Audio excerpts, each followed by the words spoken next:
It's another day. We've got a full day of gaming. This time we're looking at the big guns: Xbox, Bethesda, Square-Enix presents. Later today, we'll probably get into the PC gaming show, the future gaming show, and potentially some gaming in between. It just depends. I don't know. We'll see like what it looks like when the show. There we go. We got the timing right and shit like that. Cool.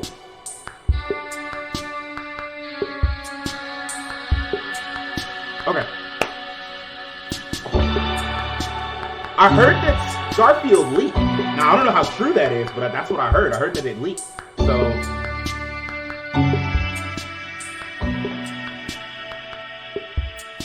I didn't look at it. Like, I hate leaks the day of. Don't leak shit to me today. It's too late. It's too late. Like, if you wanted to get your clout up, get it up 2 weeks ago, a week ago. But you talking about today? Nah, bro. Like, the closer you get to the reveal, the less I want it spoiled. A month off, 2 months off, I'm like, yeah, let's go. I don't care about those companies. But the second it's like the day of, I'm like, now you just spoiling the fun. What's good, Keem? How you doing? We got about a minute left. What do y'all think leads off? I think it's Halo. I don't think they lead with Starfield. If anything, I think Starfield is the one more thing.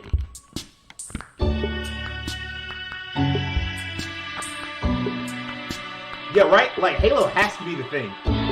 It would be so weird if Halo was just, like, not the thing. Like, somehow they thought, like, okay, we'll lead off with Starfield. That's the game everybody wants. Like, it is, but, like, you're supposed to say it has to be the one more thing.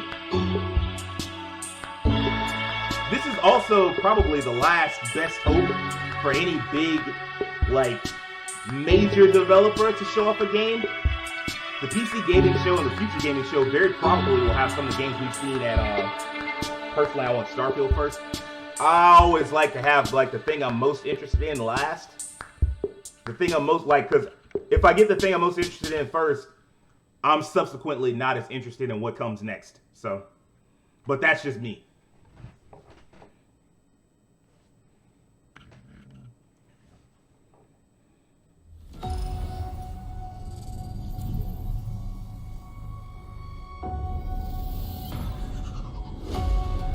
Man, how hype is this? Like, it's been so long since we saw a real press conference. Even Ubisoft kind of phoned it in, really. Like, it was produced amazingly, and it was it was solid, but it just, I don't know. Like, I know Xbox is gonna like try to shove as many games into this press conference as they possibly can, and I'm here for it. Yo, we just had a countdown lead into a countdown, and apparently it leads into a countdown.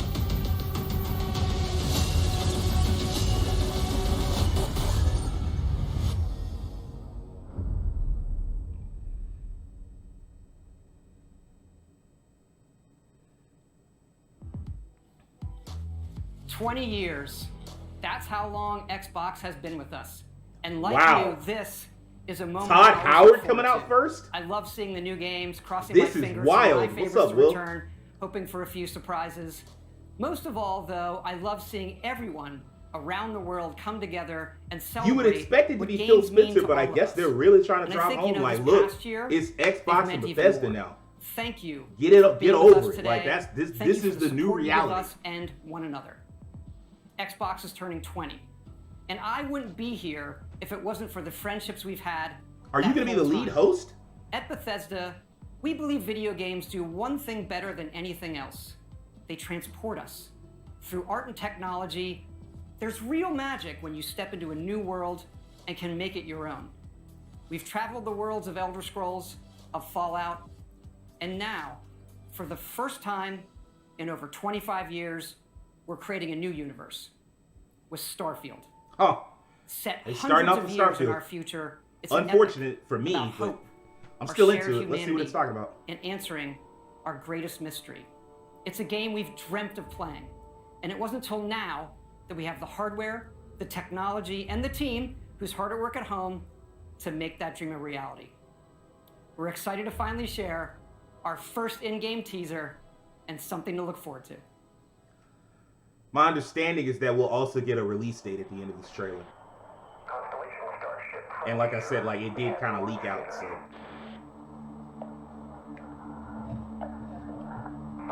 The release date is supposed to be like late 2022, I believe. So let's see.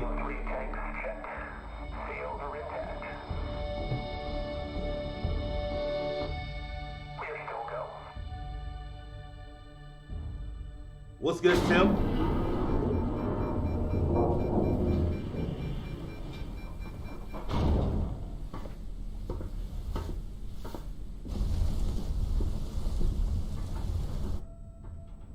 They say, the wonder is, not that the field of stars is so vast, but that we have measured it.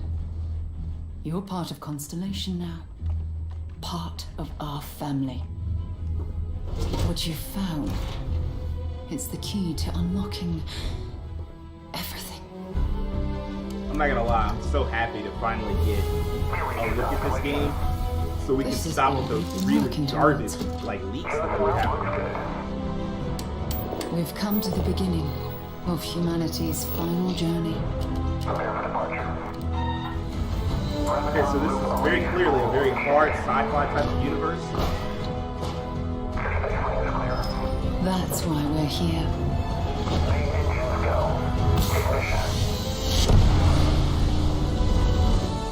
To discover what's out there. Good luck, Constellation. You are go for launch. Here's your release date, November 11th.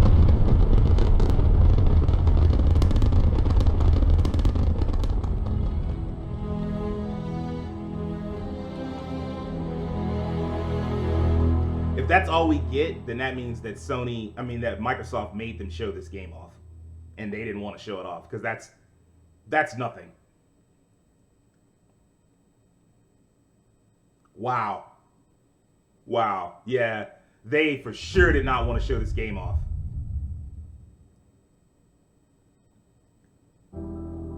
It is awesome to share with you for the very first time one of the most anticipated games in the world from Todd Howard and the team at Bethesda Game Studios. A groundbreaking game. And yes, it's exclusive. Of course it is. Welcome to the Xbox and Bethesda Who thought Game it wasn't? Showcase.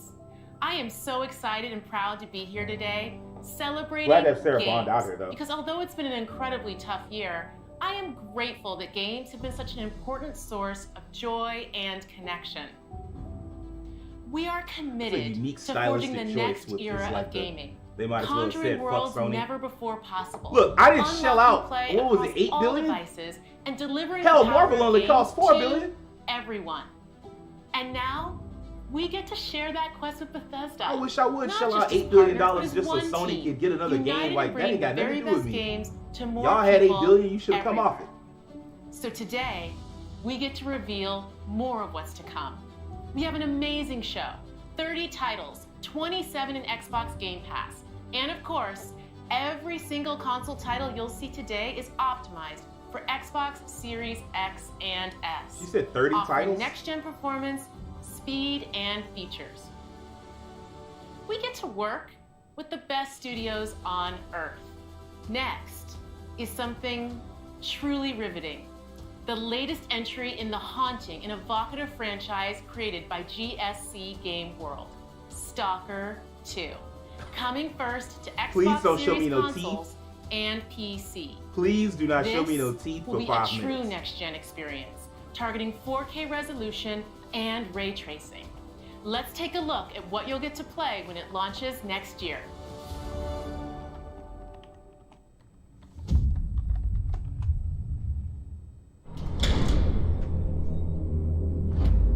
Did we not know that before? That it was like a console exclusive, so like Xbox only basically. Ну, чё там? Готово. Ну и пошли они нахрен. Спасибо тебе. Ты многим сталкерам жизнь спас.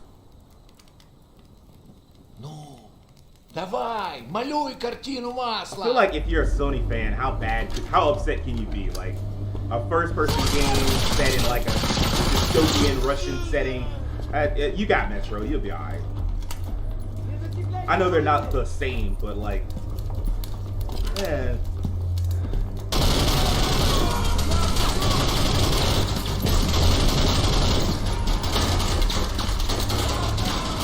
поэтому я ни в какие разборки и не лезу.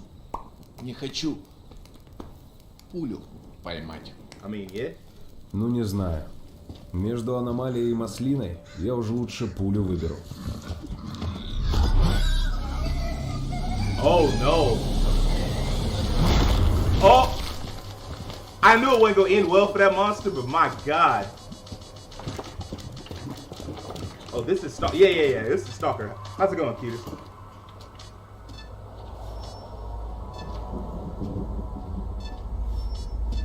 Previously known as the Teat game. Вот ты говоришь, а я прям вижу красоту эту. Не первый год в зоне, вроде примелькалась уже, а каждый день удивляет. Зона надоесть не может. Говорят, ты знаешь, где вход в фундамент.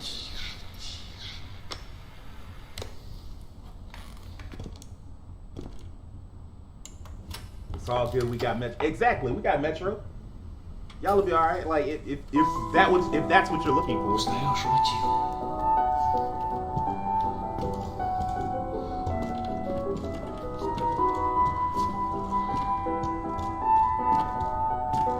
Слышал? Вот это культура! А ты одно и то же по кругу лобаешь. Сам же просишь. У меня музучилище, если что. О, месье, прошу прощения. Может, вам кучёна? Профессура. Они вам лабораторию This man найдут. talking. This dude with the beard talking so much shit. It feel like he don't do anything. Like he just give off the vibe of somebody who's just like at his house doing nothing, and then being like, "Hey man, what did y'all do?" Why here fighting monsters and people? Forget my chicken. Да пошел ты. Зря ты так с друзьями. Ты же его на вылазки таскаешь. Чего-чего, а дружбы в зоне я точно не встречал. Это верно. Он мучился? Нет. Это хорошо. Он этого не заслужил. А пулю заслужил. Жаль, что ты так с ним поступил. Мне тоже. Считаешь, я не думал, как обойтись без его смерти? Она не могла быть свободна, пока он жил. Зато теперь посмотри на нее. Нет, Скиф, я не отдам ее никому. Зона дала мне жизнь, новую жизнь. Жизнь, которую я готов вернуть, если потребуется. Я буду защищать ее. Всегда.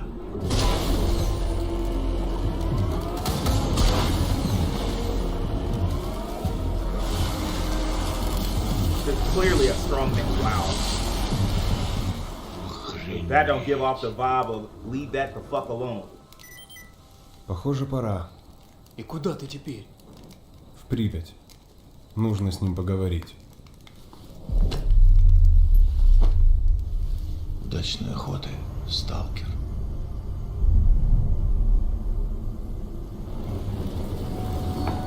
I don't know jack about this franchise. I just know it's very... Man, 2022 is gonna like as soft a year as 2021 has been. 2022 is gonna be on your and then day one on Game Pass. Wow. All right.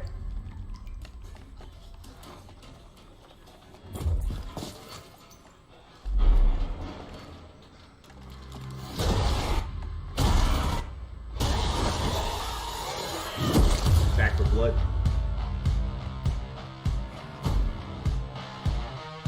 We're surviving here. Rebuilding. Surviving's not enough. We've got to fight. Warner Brothers really is like No, we don't need pushing to do this game because anything. it's the only game they have this When year. was the last time you saw written in any numbers?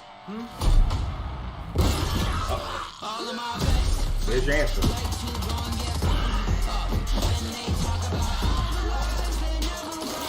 Hang in there, Molly. No rest for the wicked. Let's go. Through here. Come on.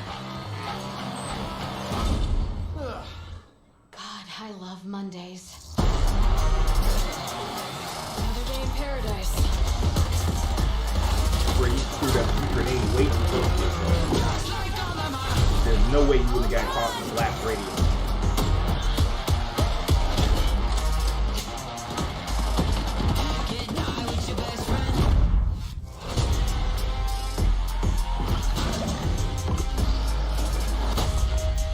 Say you trying to play this game? I guess people were looking for like a follow-up to Left 4 Dead. We've got one shot. Let's make it count. Over here!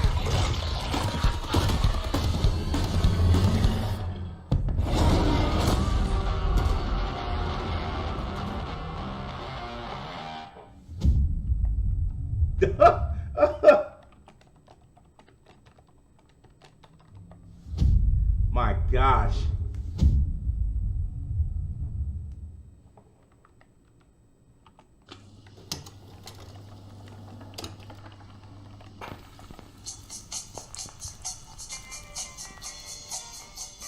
New Xbox game? Gotta be, huh?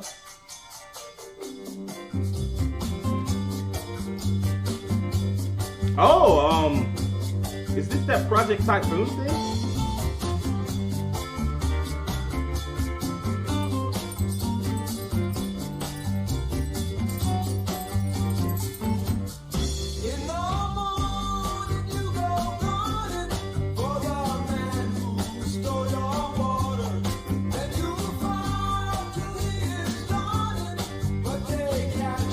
Digging the music on that. And the presentation.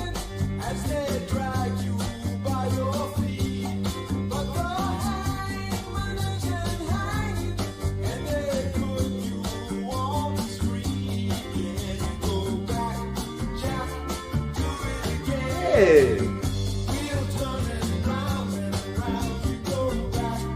I mean, y'all got my interest. Tell me what it is. Like, what is this about? Contraband.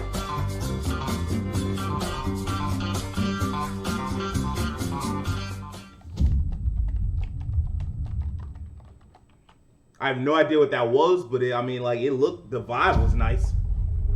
It looked like it was about, like, doing bank heists, bank heists and stuff like that.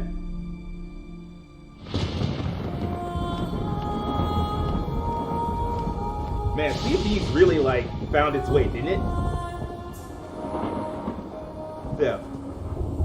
I mean, they had a game like that. It was called Thief. I don't think it was this modern, though, so. An ill wind blows from beyond the horizon. A new danger is coming on the tides. And the one who might stop this ruin, trapped for all forever in the sea of the damned. Now to save the pirate life, you must start by saving the life of one.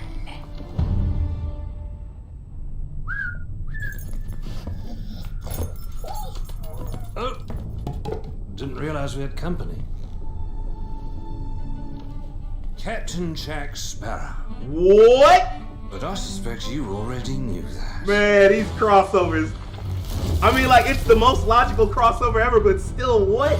Because of the treasure Jack stole, a darkness followed him here.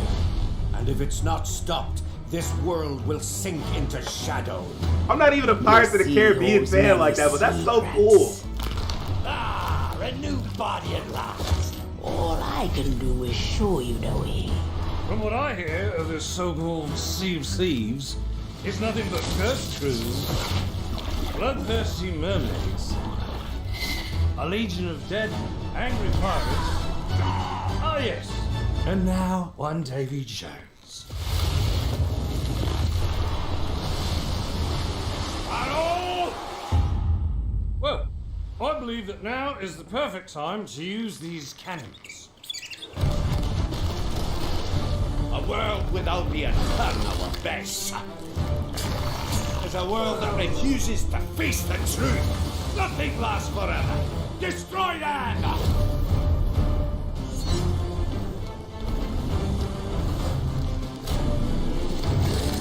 These actually managed to become popular enough to pull this off. That in itself by chance is a testament to its success. One of those? Because when it first came out, people didn't know what to make of it. And and it almost got like a negative reaction. But it's an example of what you have when you take something that people kind of like the idea of, and you just continue to support it. This is what you get. Very cool, though.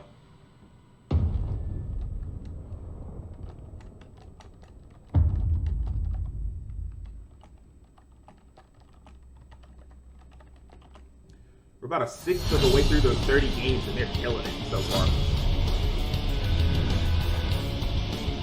Hey! They said, come get this Yakuza.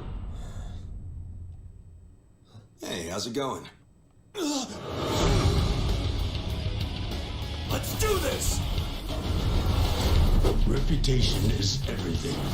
If a Yakuza shows weakness, he's done. Time to call a friend!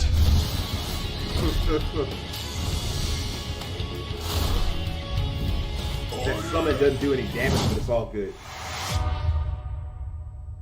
What the? Happy birthday!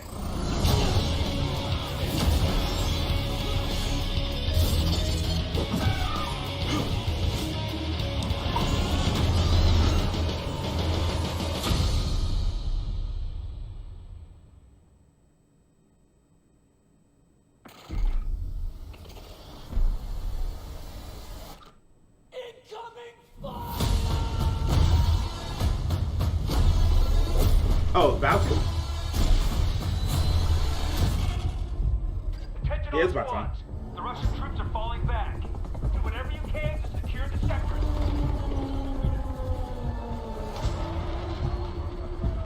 We push them back, but not far enough. Do not let them regroup.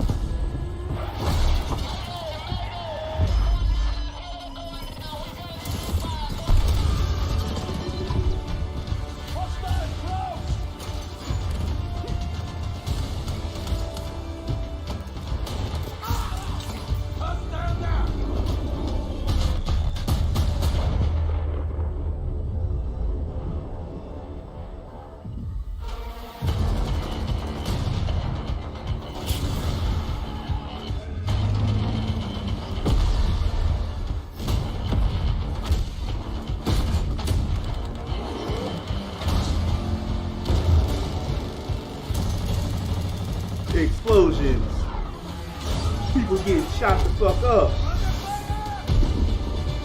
Stop! Watch out! Oh, are y'all just like randomly including weather effects? Of Just Cause type stuff? I feel that. Whoever that was didn't make it on.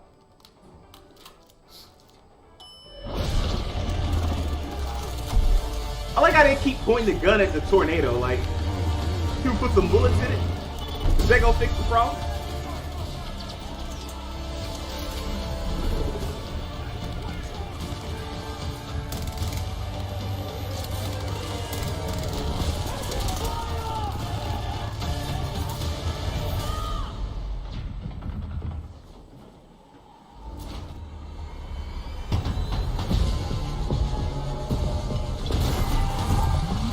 Oh no.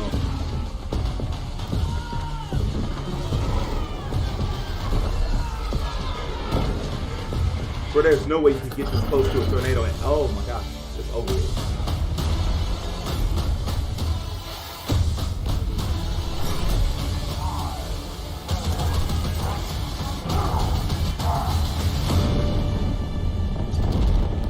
This segment I'm not as interested in because I'm not a Battlefield guy like that.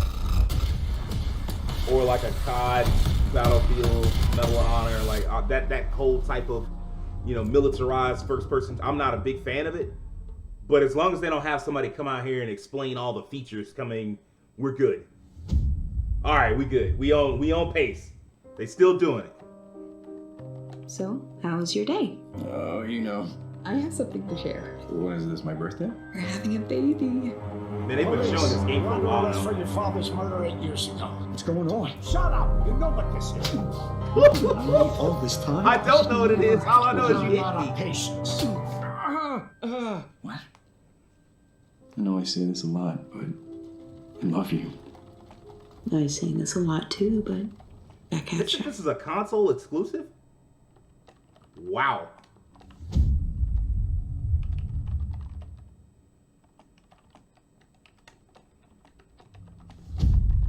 They are not playing around. Approaching the Motherlode. I can't believe I'm really here. Psychonauts headquarters. Look at all these. Yeah, it's about time for Psychonauts The 2. mind is the Like, final that makes frontier of humanity. I'm ready for anything.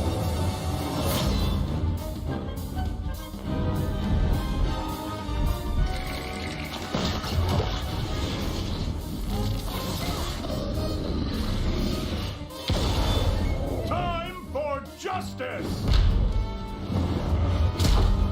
I feel like every game they've shown, with the exception of the fate of the free-thinking world is in your with the exception of Battlefield, has been a console launch exclusive. I'm afraid Unless, like, if it was a new game, obviously Yakuza not, but like everything else, Falling apart. like at launch, it's just exclusive to Xbox. They are not playing around.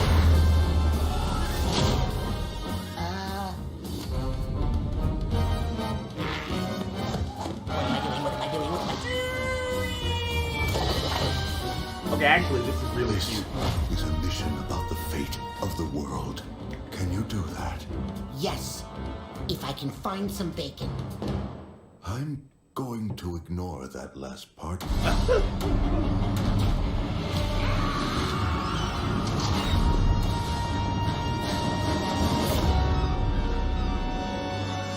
Wow, did Psychonauts have a release date before?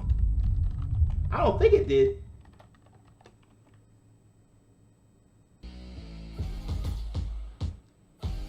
Todd Howard back out?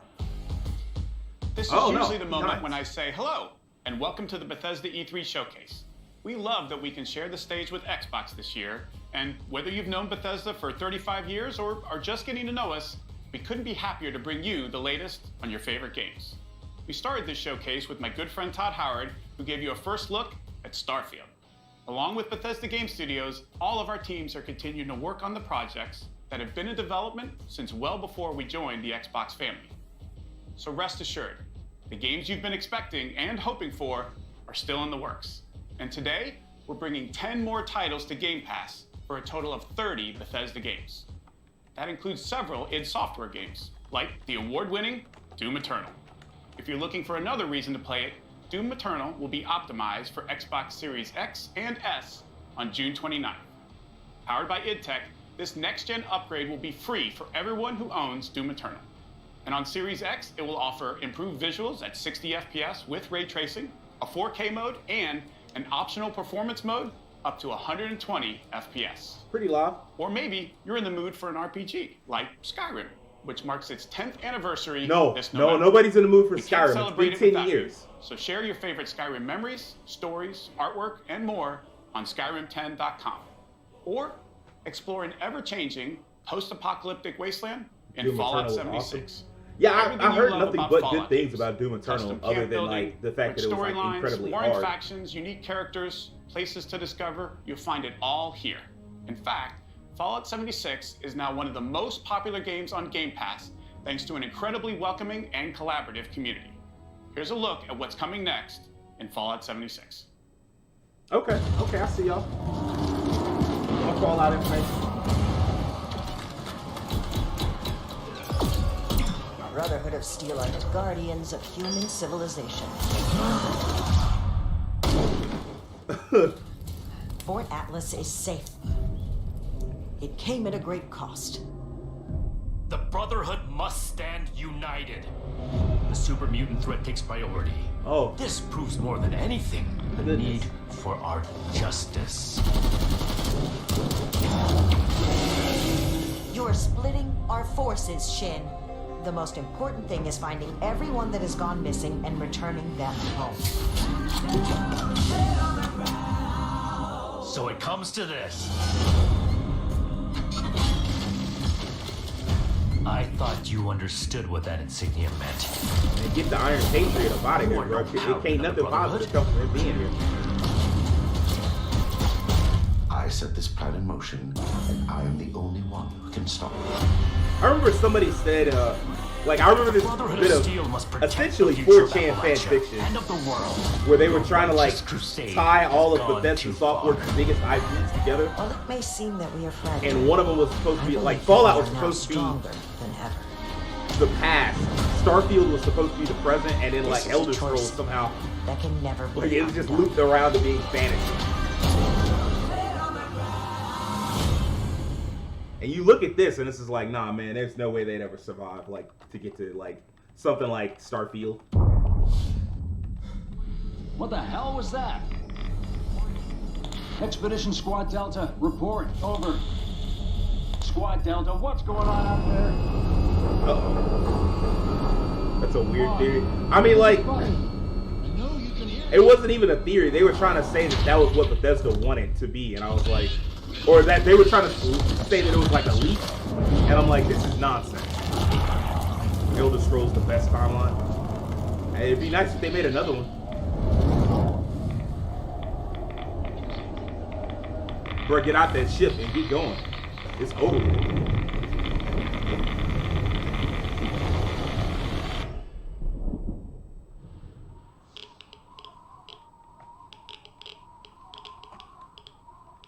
The Wasteland isn't the only open-world playground with an amazing community. The Elder Scrolls Online from ZeniMax Online Studios has now surpassed 18 million players and shows no signs of slowing down. Right now, our players are enjoying the new Elder Scrolls, part of the Gates of Oblivion year-long adventure. We've got a lot more to come in ESO, including the conclusion to this epic story later this fall with ESO Deadlands. And with the release of ESO Console Enhanced this Tuesday, the game will deliver a true native experience optimized for the Series X and S. Keem, you down? You play a lot of ESO?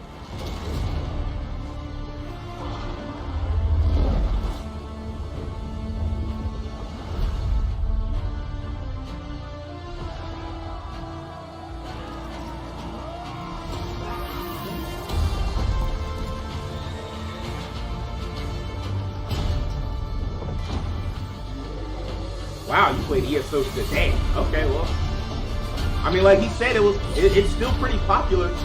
I don't know, like the combat system of your average MMO ain't for me.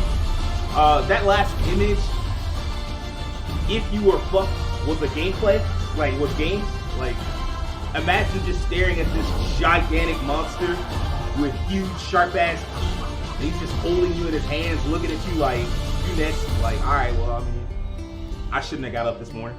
Should have stayed in bed.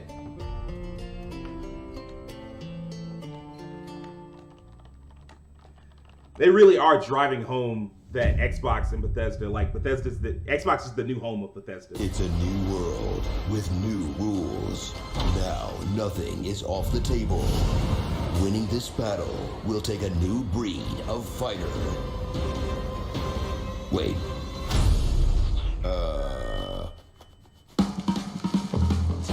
Well, this is cute. What's going on? Oh no. Oh no.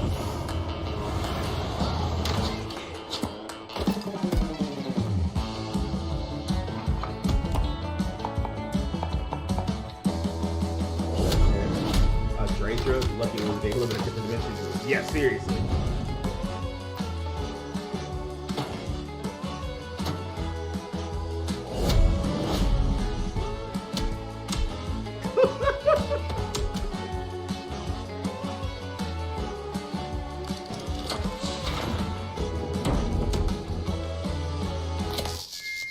Yo!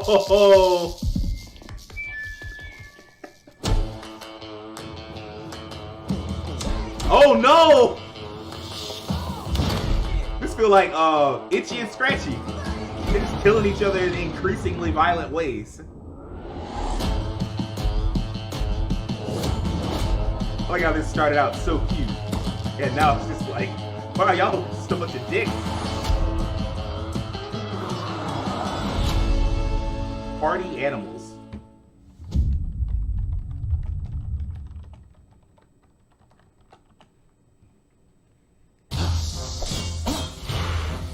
Hey?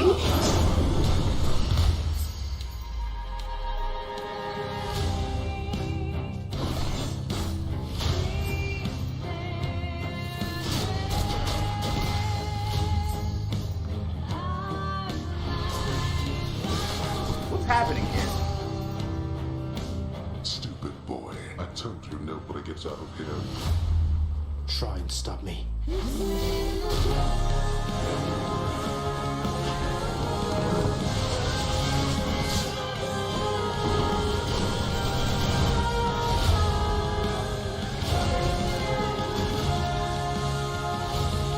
mean, of course, it's coming to console, but it looks different though. I don't know.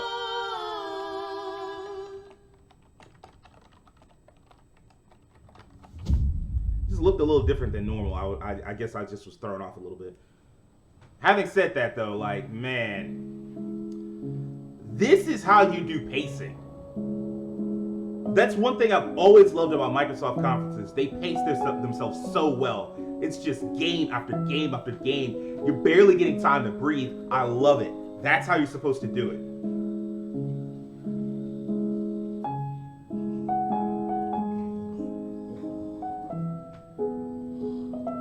And we're like a third of the way through. Like, this is what I'm talking about.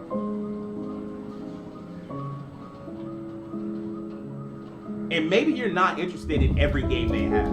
Maybe you're just interested in like 2 or 3 or 5. But you walk away with 5 games that you're like, I wanted to play those. And even if you're not interested in this game, not to worry, in about a minute and a half, they'll have another one out for you. Oh no.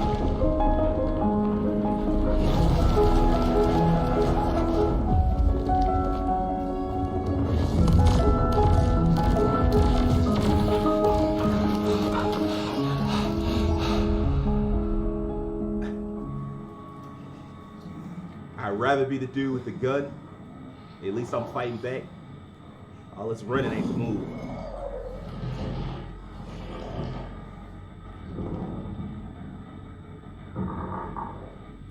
Somerville. Alright, I mean, yeah. It had a exactly runaway simulator. Like I'm always a little iffy on those. This holiday marks the 20th anniversary of Xbox. Oh. And the 20th anniversary of Halo. Okay. To our millions of passionate fans, thank you. We wouldn't be here without all of you. Our goal has always been to bring players together. And for the first time, we're thrilled to offer our entire multiplayer experience to all players across Xbox and PC with no barriers. Halo Infinite Multiplayer will be free to play and invite more of you than ever before to become a Spartan hero. I'm excited to be here with Joseph Staten, the creative director of Halo Infinite. From helping craft the original Halo Combat Evolved to leading the fan favorite Halo 3 ODST, Joseph is a Halo visionary. It is so great to have him back with Halo. You know they're gonna put Bob in the trailer or whatever the alien's name is. For us, you know they gotta put him in the trailer and be like, you see, y'all happy now? Does he look good enough now? Fuck y'all for making us delay this game for like a year. Safe against impossible odds in a beautiful and mysterious sci-fi world. This is just one part of the Zeta Halo ring, the largest, most wide-open environment we've ever built. Nice. And we can't wait for you to explore it.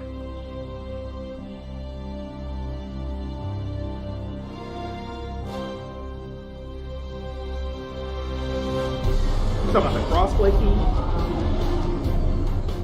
The heart of Halo is Spartan 117, the Master Chief. In the next chapter of the Chief's story, you'll face his greatest challenge yet. But you're not alone in the fight. Oh, the main batteries are shut down. We're stuck out here.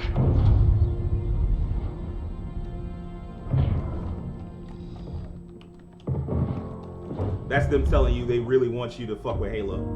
Like the fact that multiplayer is free to play yet. Against an entire army. What can you do on your own? I told you. It's enough. So I see. Bro.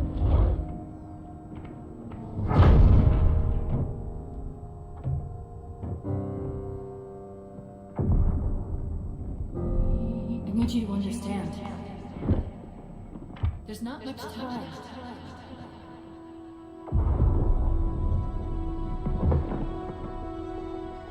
If you knew how you were going to die, you knew how you were going to die.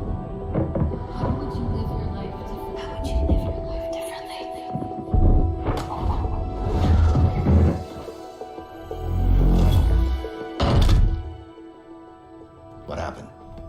Where is Cortana? The rogue AI known as Cortana is gone. She's been deleted. How? By you? Of course not. Did you hit your head or something? Don't you remember? My instructions were to enter this installation, imitate Cortana, and lock her down for retrieval. Yours were to take her back to the Infinity for deletion. So if it wasn't you... Okay then. There's something else. On successful deployment, my deletion routine was supposed to complete. Still here. Good. Good. Something stopped your deletion. We need to find out why. But this wasn't the mission. The missions changed. They always do. Are you sure?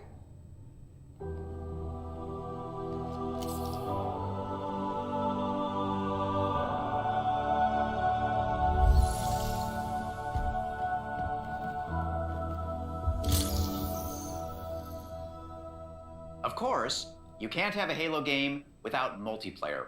And on Xbox Series X, you'll be able to enjoy Infinite's multiplayer action at up to 120 frames per second. Finally, I'm very happy to announce that Halo Infinite's first free-to-play multiplayer season and Infinite's story-driven campaign will launch together this holiday. A new day is upon us. A new generation built to fight. Together, we are unstoppable. Are you ready? Because I seem to recall something along the lines of the multiplayer would launch later or some shit like that. And it's like, nah, this can't be right.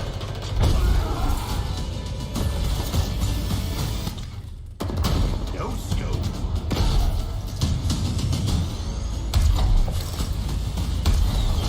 Big shot. Killing spree. You gotta be a special type of nut to just walk around with melee weapons. And everybody got like space rifles. Double kill. Hello, let's do some damage. Skewer acquired. Now, are they ballsy enough to announce a battle royale? Grapple jet. Claim the enemy flag. Return it to base.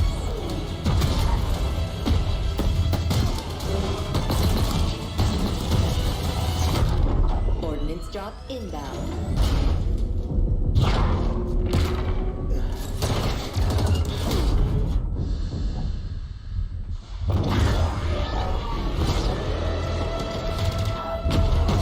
The flag is ours. Please call at your earliest convenience. I like how they know how to like intersperse these AAA titles right when they're supposed to. Do like a couple of indie titles and then they'll be like, alright, look, this is the big budget thing. Like, now, show me people who love big budget things, we're not gonna let you get bored.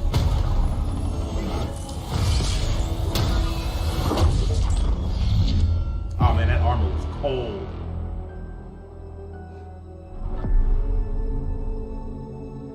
You gotta have a release date though. Really? This thing might still be coming in hot, bro. But for you to still be saying holiday 2020, like, come on, man.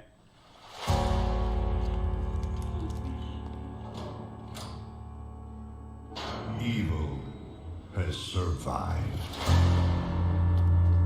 A dark figure wanders in the east. He must be stopped. At all costs.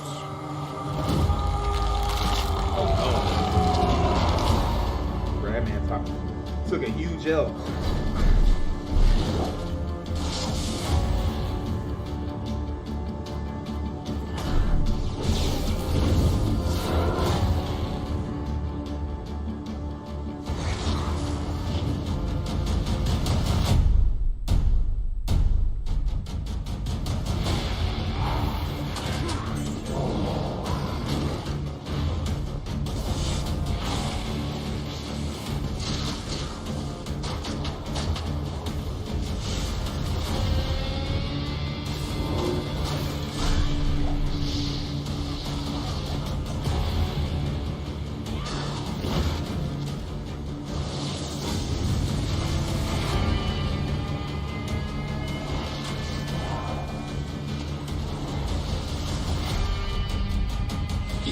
play this, I'll try E4.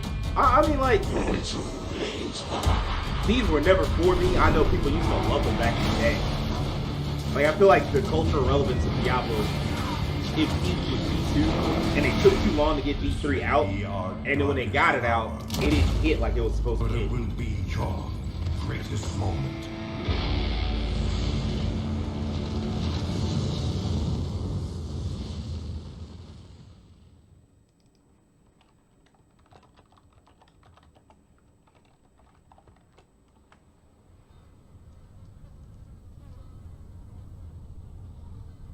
Uh-oh. Now what's this about? These things, where do they come from? From all of us. From what we do to him. Can you stop it? I don't know. But he's my brother. And I would die for him. Steel Rising? Nah, because that's Spider. I'm tripping.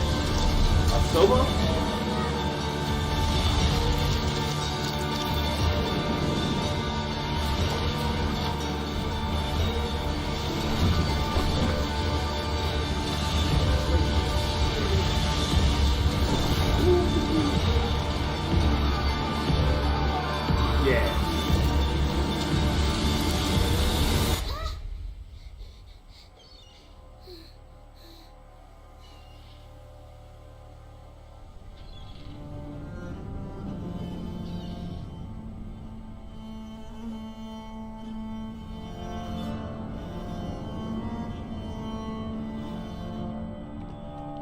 Plague Tale Requiem?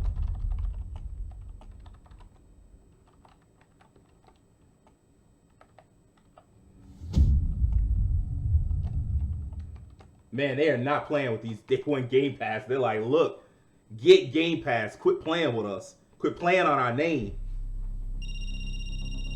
It rings every hour, señor presidente. Hola, fascista. I recognize that voice. Let me ask you a question. When I am dead and Yara is burning, what exactly is your plan? Hold hands, sing songs around the fire? Sure, I know just the song.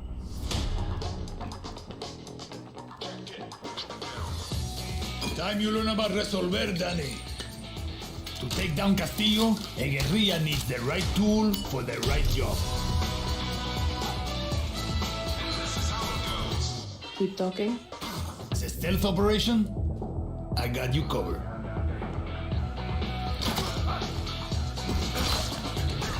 Where you had a reaction time, you just waited? Oh my gosh. Taking out a high-value target? I have just what you need.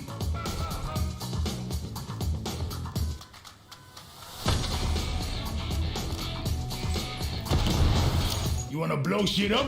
Juan Cortez at your service. Get to have a tank? I'm with that.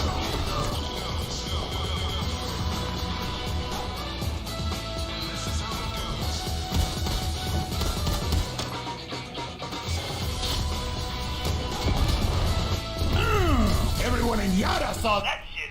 What? Wait a second. Who brought the rooster? Hey, whatever you need to get the job done, Danny. A killer rooster?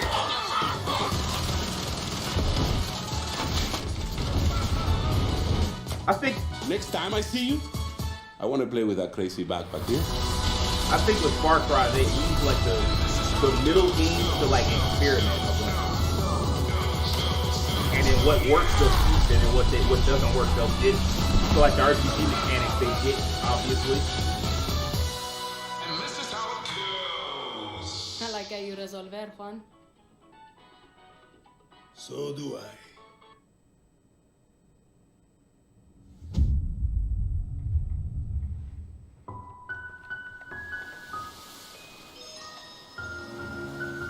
Okay. We'll ratchet down a little bit.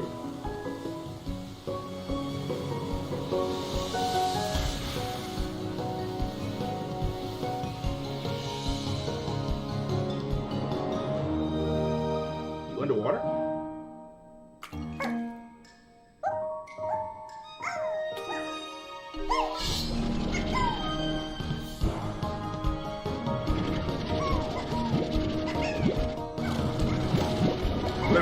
adorable.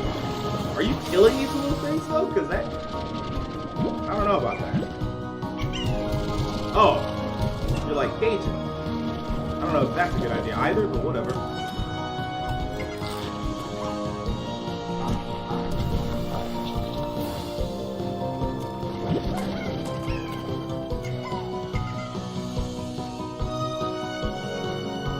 Slime Rancher.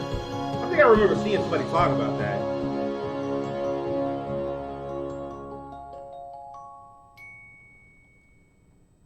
So it's a day one Game Pass console launch exclusive.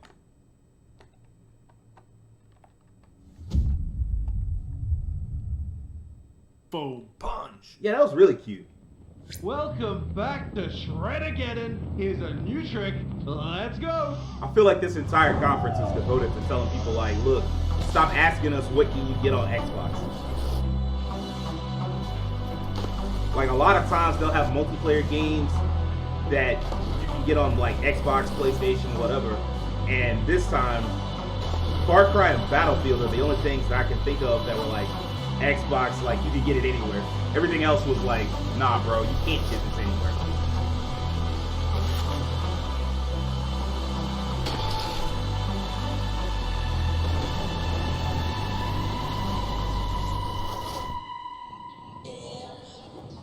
Slick.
Tim said he's not.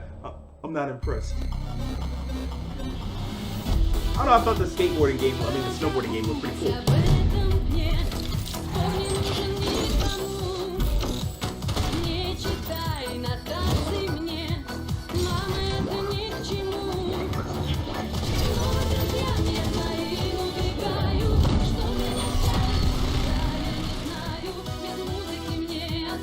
This is doing a lot.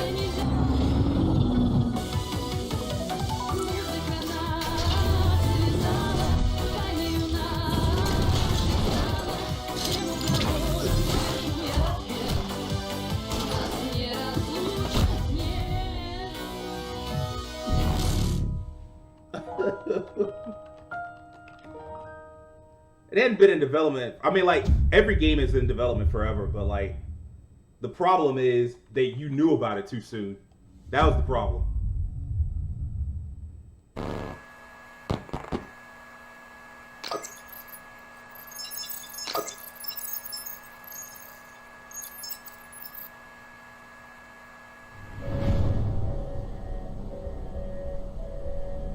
Uh-oh, some creepy shit.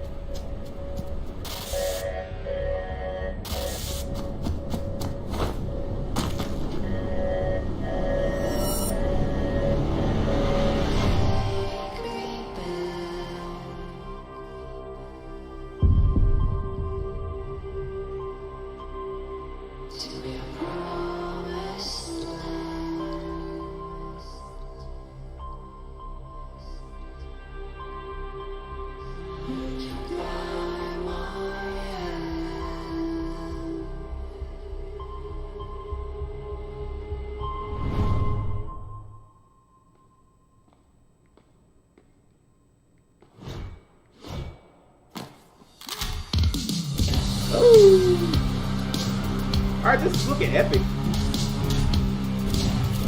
What's good, young man? How's the day treating you? Oh man, it says streets of poverty. Hopefully not. Alright, this is looking increasingly more epic. I'm with it. Replace?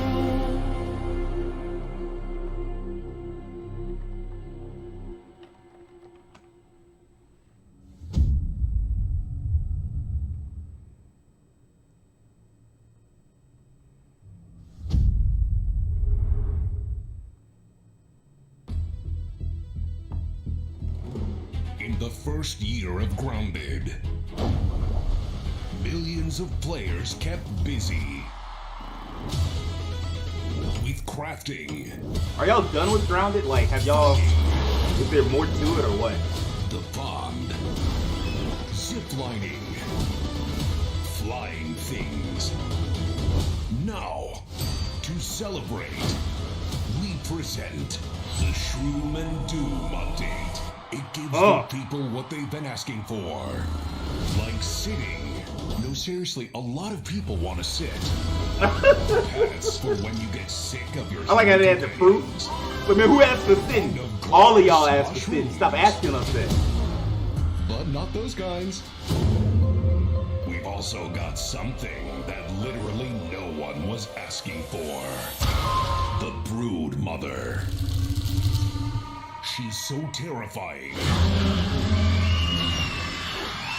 You should probably turn on arachnophobia mode. I'm definitely turning on arachnophobia mode. Her blob scares the shit out of us.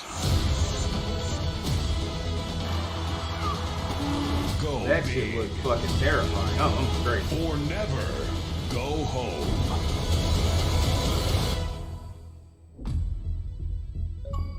Oh, and it looks like we added achievements too. Nice. I appreciate that, Mo. I know, right? I ain't gonna lie, video spiders ain't it, Chief. Among Us. Among X. Oh, larger lobbies?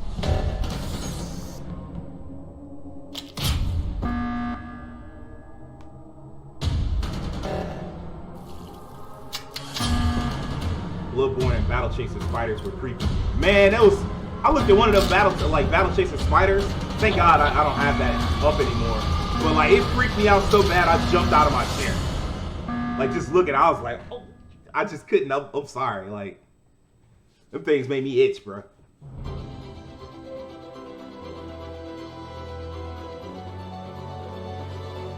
Hey, Unit Chronicles? Let's go. I did not think this would be here. I'm all in.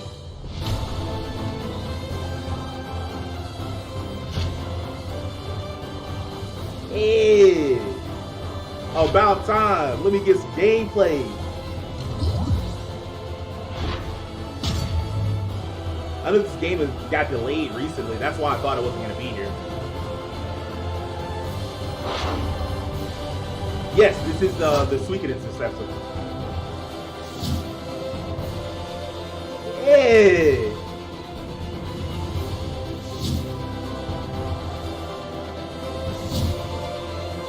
Holy crap, this game looks so pretty. It has very obvious Square-Enix 2 artistic references, like the main character, the girl, her.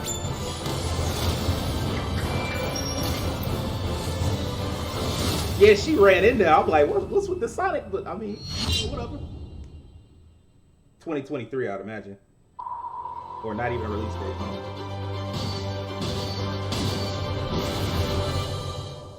What the heck is that?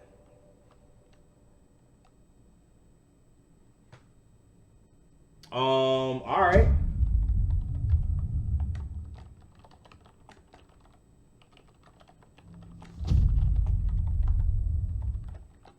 You have shown an aptitude for applying lethal solutions to conflicted situations. The Ascent? We wish to test your abilities. That's supposed to come out this year, huh? Look cool. That looked like Elysium Tales. Cyberpunk 3077? Nah, this is The Ascent. They've actually been showing this game off for about a year and a half now. maybe just a year. I've just seen it a whole, like a ton.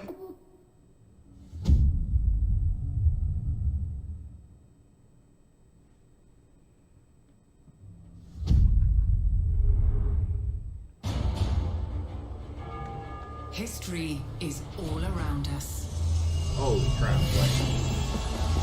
Those who made it have never been forgotten. Their daring choices echo across time, turning land into kingdoms and mortals into legends. If history was in your hands, what would you build?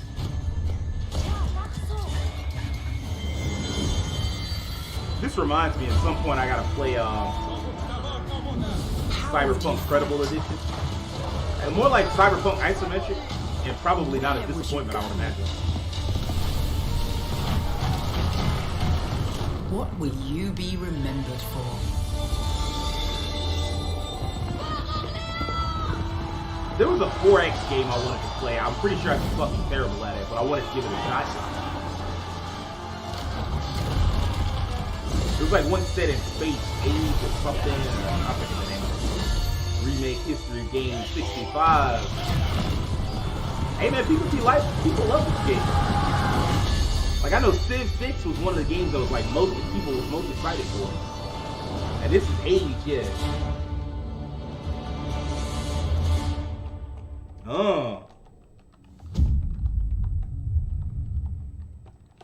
They are reminding you that Game Pass is out there and you should get it.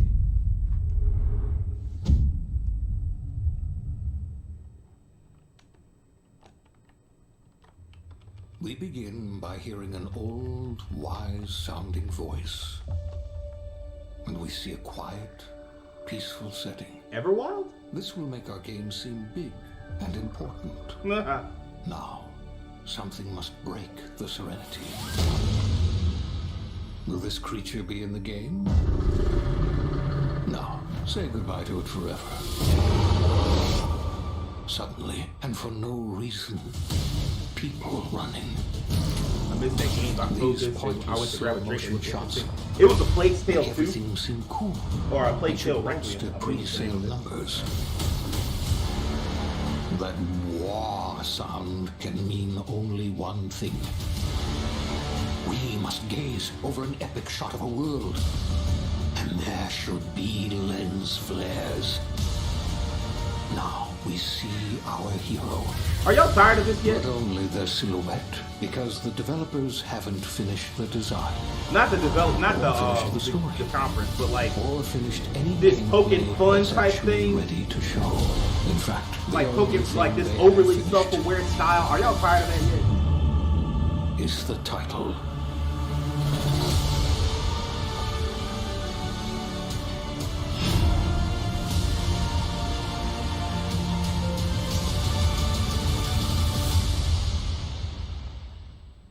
It's what you expect, but still, I'm just kind of like, I'm exhausted. Man.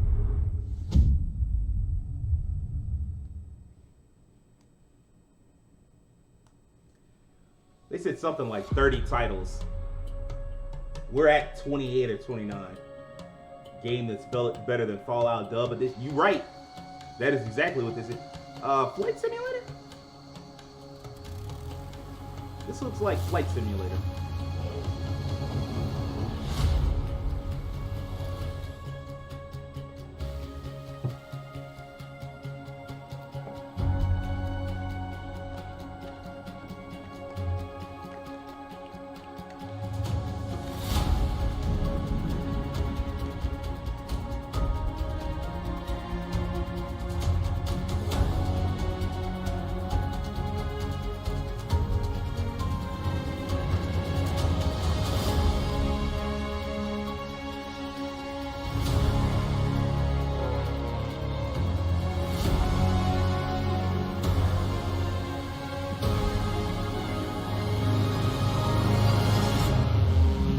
Looking out the window simulator.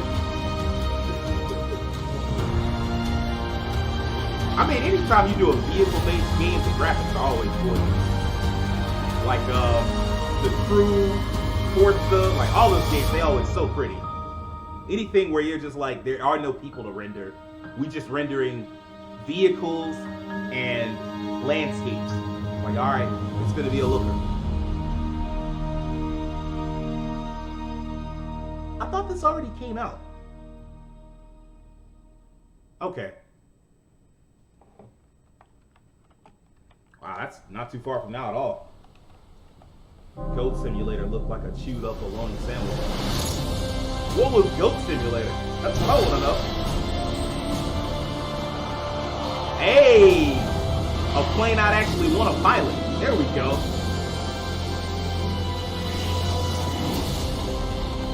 This like a Top Gun like crossover? Seeing Maverick, so I'm like...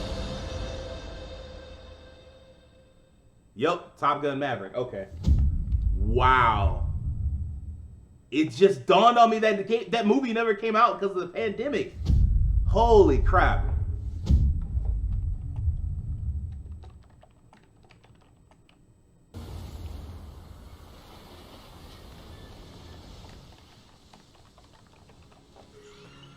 The bologna sandwich simulator. I don't know that I want to play that.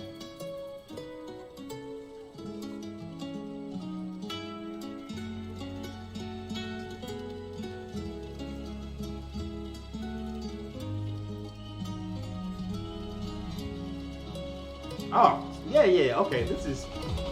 I would have had this much earlier on, but yeah, let's go for it. This I think that's what this is.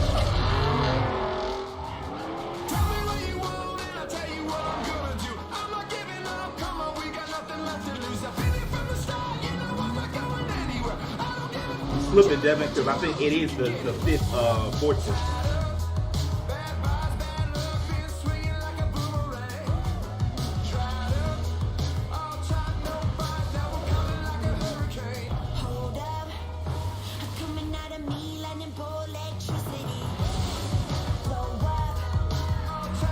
I love driving in video games, but I can't just do driving in a video game. It has to be something else to it.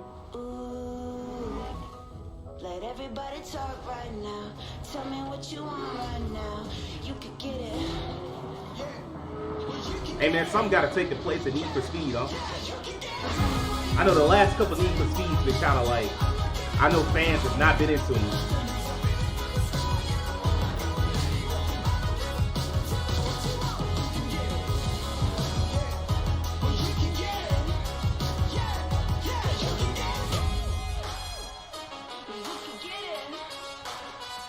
Wow.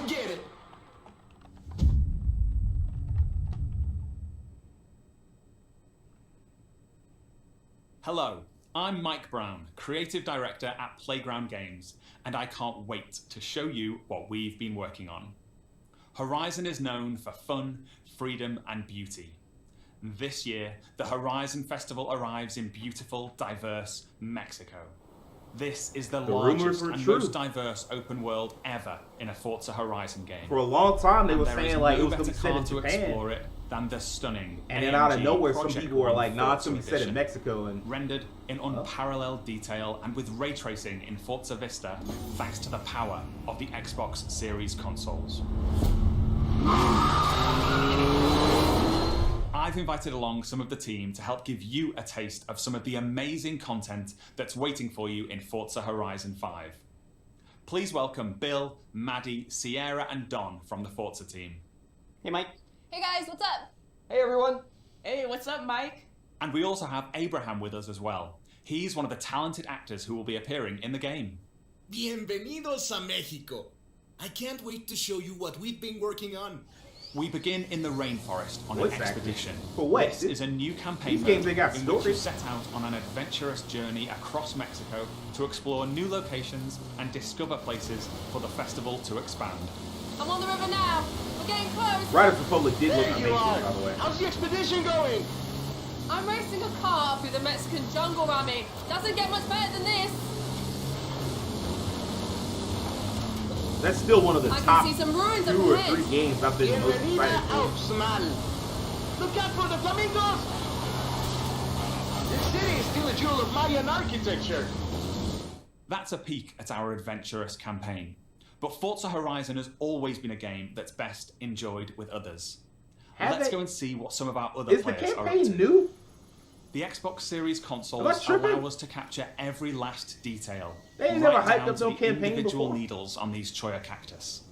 The scene looks real, but there are no tricks. Sure, like I might actually get Game Pass Maddie just to is try this behind the out. wheel of the AMG Project One Forza Edition in Mexico's lush living desert.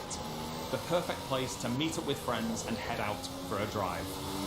Don't remember it having a Thanks to campaign. the next Me generation neither, like, of our Horizon and they Live do these servers, long, everyone else we see overly here are long real trailers players. for And it Forza looks like every Maddie year. has been joined by some other members And of the Forza team. I don't think I ever remember them doing a campaign. Let's leave Maddie for a moment and head out to the coast and meet Don. Don is already on the move, exploring this idyllic seaside town. This is a recreation of Mexico that is honest, authentic, and filled with love. Speaking of, hold up, Don. Oh, hey, what's up? This is a mural by Mexican artist Farid Rueda. Just one of the many beautiful, faithful pieces of Mexico you'll find all over Forza Horizon 5. That man came dangerously close to messing that fence up. While you talking While about Don beautiful drives Mexico. down to the beach, we'll jump over to the Gran Caldera volcano. Check out this geology detail, implemented with precision accuracy using photogrammetry data captured on location right. This atop detail an look like active some detail. Mexican volcano. The entire I'm world with has it. been recreated at this level of detail. And here's Sierra, in her favorite off-road buggy. The volcano Sierra and friends are exploring is the highest point ever in a Horizon game. And thanks to the power of the Xbox Series consoles, from up here we can see for miles in every direction. In the distance, we can just about make out Guanajuato. Let's take a closer look. Guanajuato is one of the most beautiful cities anywhere in the world. It's a colourful, undulating city full of vibrant architecture. It even has a sprawling network of tunnels. And these twisting, turning, overlapping streets mean that as well as looking good, it plays great too. As we see here, as Don is challenged in Horizon's open world battle royale, The Eliminator.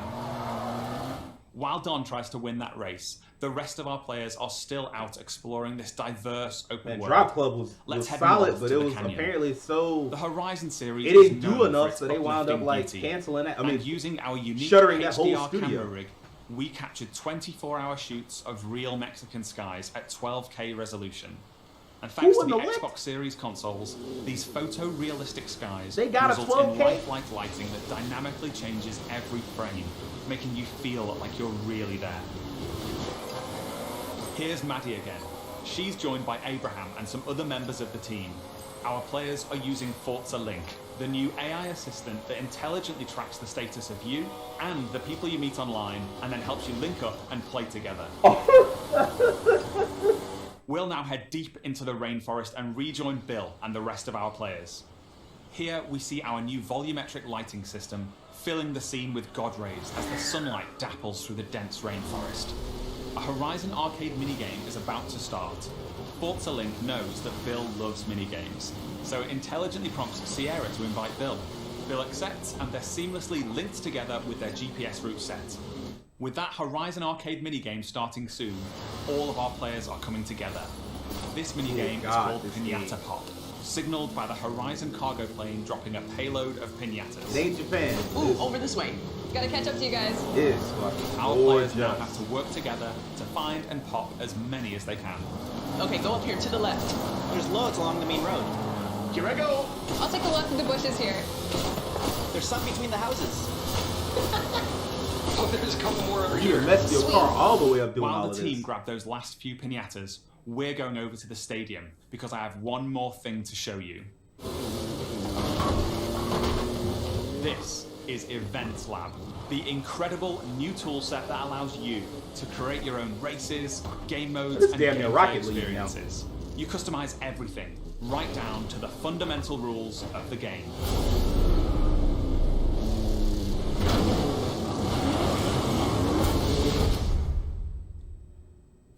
Forza Horizon 5 is the largest, most fun, and most beautiful open world we've ever built. And it will truly be an astounding showcase for the Xbox Series consoles when it comes to Xbox Game Pass this November 9th. Thank you so much. I'll see you all in Mexico later this year. My man said Bill cut the check for this game.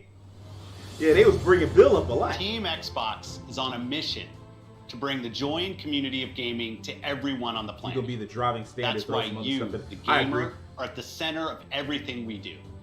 Today, we showed you 30 games. 27 of them will be available on Xbox Game Pass. Insane. Now, through the end of the year, you can look forward to back-to-back monthly releases landing day one on Game Pass, led by 5 new titles from Xbox Game Studios, as well as highly anticipated games like Back 4 Blood, 12 Minutes, and The Ascent. And as we look ahead to next year, I'm inspired by the creativity of Bethesda and Xbox Game Studios. Yeah, they said Scorn was just the highly anticipated RPG Starfield, coming exclusively to Xbox. But we also have some of the industry's best RPG storytellers working on Avowed, Fable, The Elder Scrolls Online, Fallout 76, The Outer Worlds 2, and Elder Scrolls 6. We unveiled the stunning multiplayer mode for the world's most beloved shooter in Halo Infinite, adding to the roster of iconic Xbox shooters alongside Wolfenstein, Gears of War, Perfect Dark, and Doom. We premiered the most epic open-world racing game, Forza Horizon 5, bringing you a vibrant and authentic depiction of Mexico in a game built from the ground up for next gen. Hopefully it doesn't have While the the same team fate. at Turn 10 is hard at work on the next Forza Eventually Motorsport. those will find an audience, unfortunately. Our growing family of 23 studios is devoted to advancing the medium we all love. Xbox has been here for 20 years, and that's because of you. Our team strives to make Xbox a place where you'll find the greatest games, the most dedicated developers, and the most passionate community. Just now realizing he Together, has a shirt on that says we Bethesda. all make Xbox the best place to play. Before I go, Square-Enix conference? there's one more thing. Take a look at this brand new original game from the Arcane team at Bethesda, the studio that created Prey and Dishonored. Arcane created something new for them, an open world immersive shooter that you can play alone or with your friends. And like Starfield, this game will be an Xbox exclusive.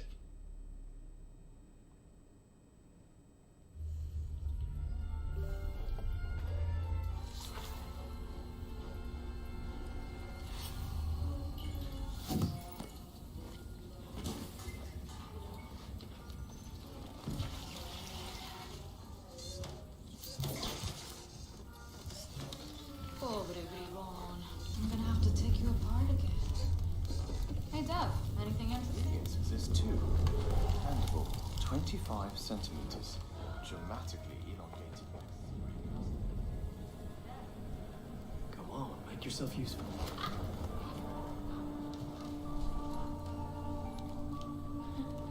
So, that was fun, right?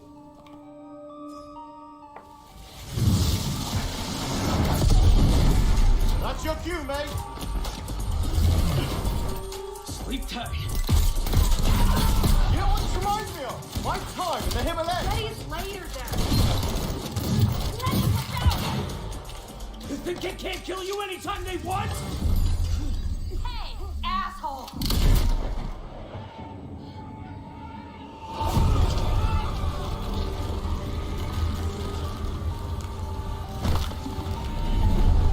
What the hell is this?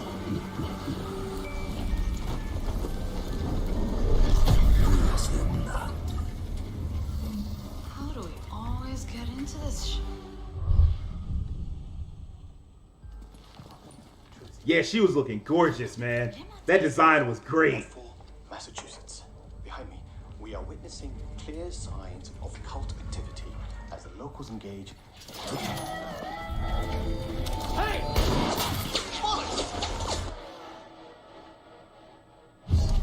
if the video was worth it.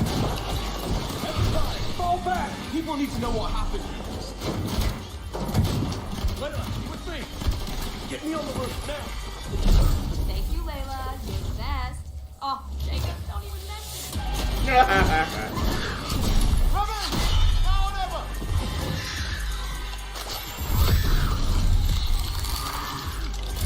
Ended that dude.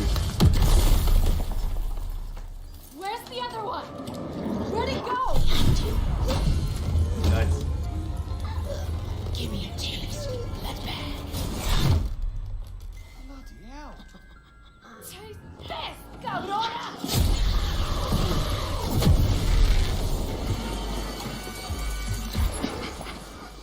Watching you. Ah! Jacob, there's something. Thump goes the rabbit's eye. Oh, shit. Dev's gonna love this one.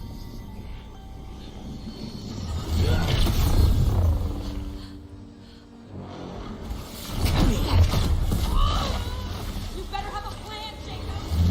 Yep. Don't miss. Don't touch me! Look! A new one! Vivo, penate! Go, go!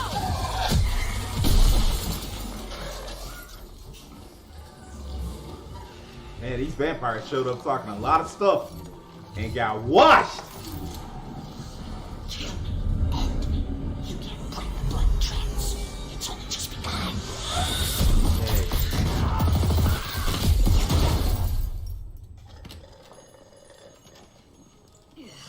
I think there's vampire in this. Really? What does it taste like? Be specific. Like blood and death. And strawberry. Sun's coming up. Let's keep moving. Let's keep moving. Sure thing, Edgar Allan Bro. That's a good one. Do you think things will ever go back to normal? Would you want to go back to normal? Not if I still have to pay my student loans. Wow.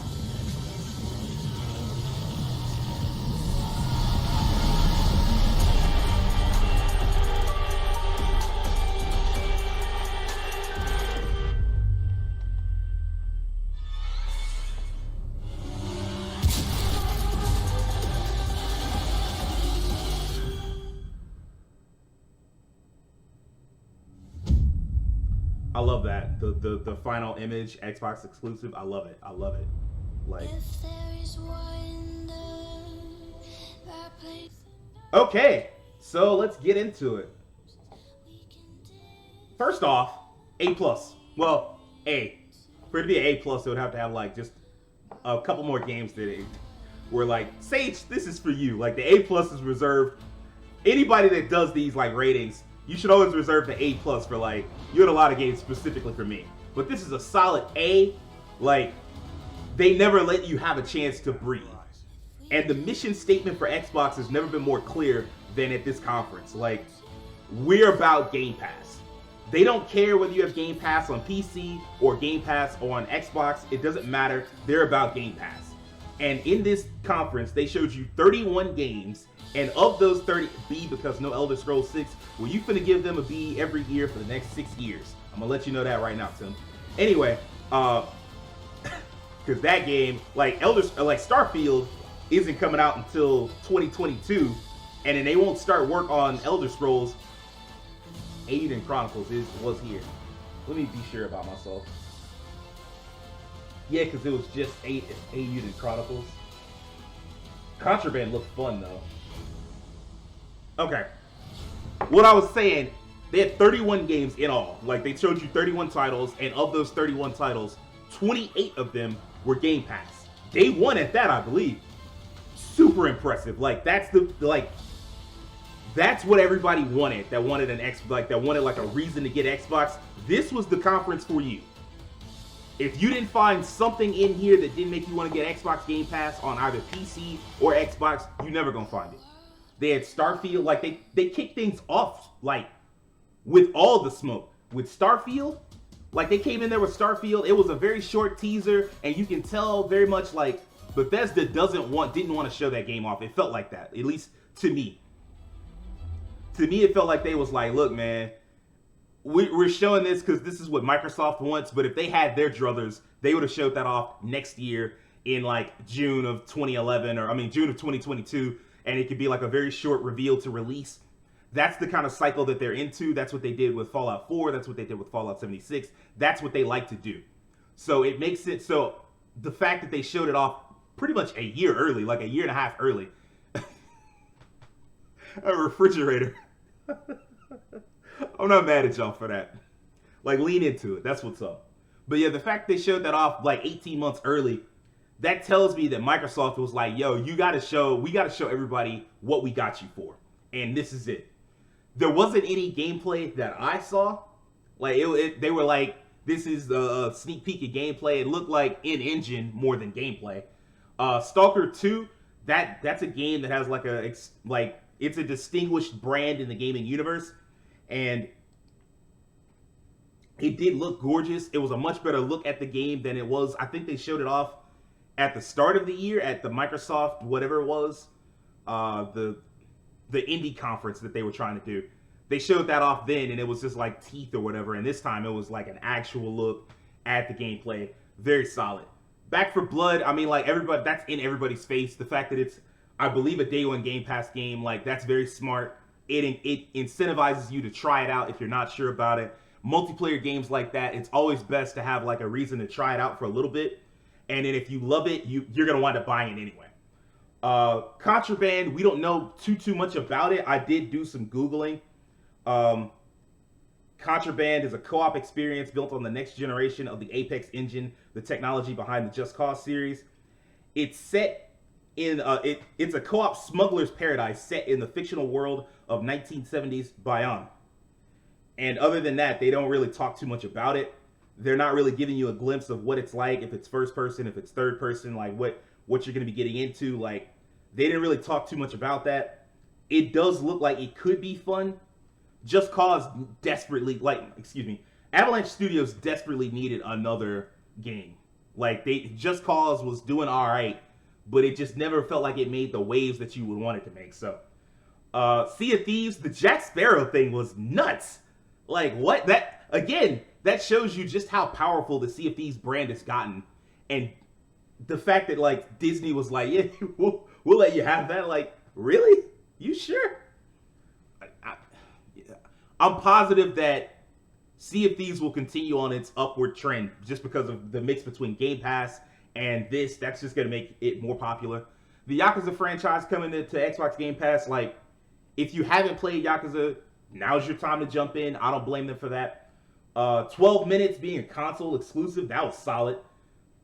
You had Psychonauts 2, Fallout 76 Steel Rain.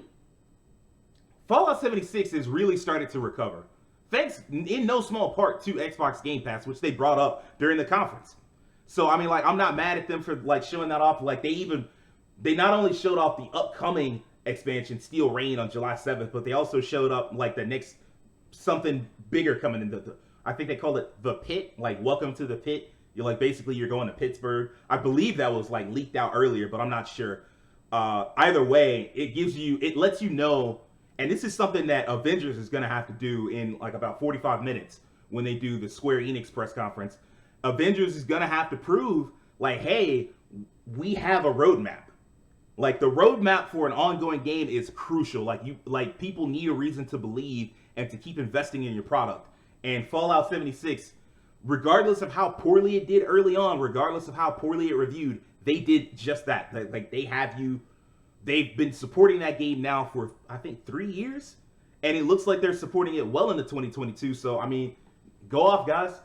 Elder Scrolls Online, I'm not really going to talk too much about that. Hades. They had a lot of games coming to Game Pass that if you haven't played it, like, now's your chance to jump in. I'm not mad at that.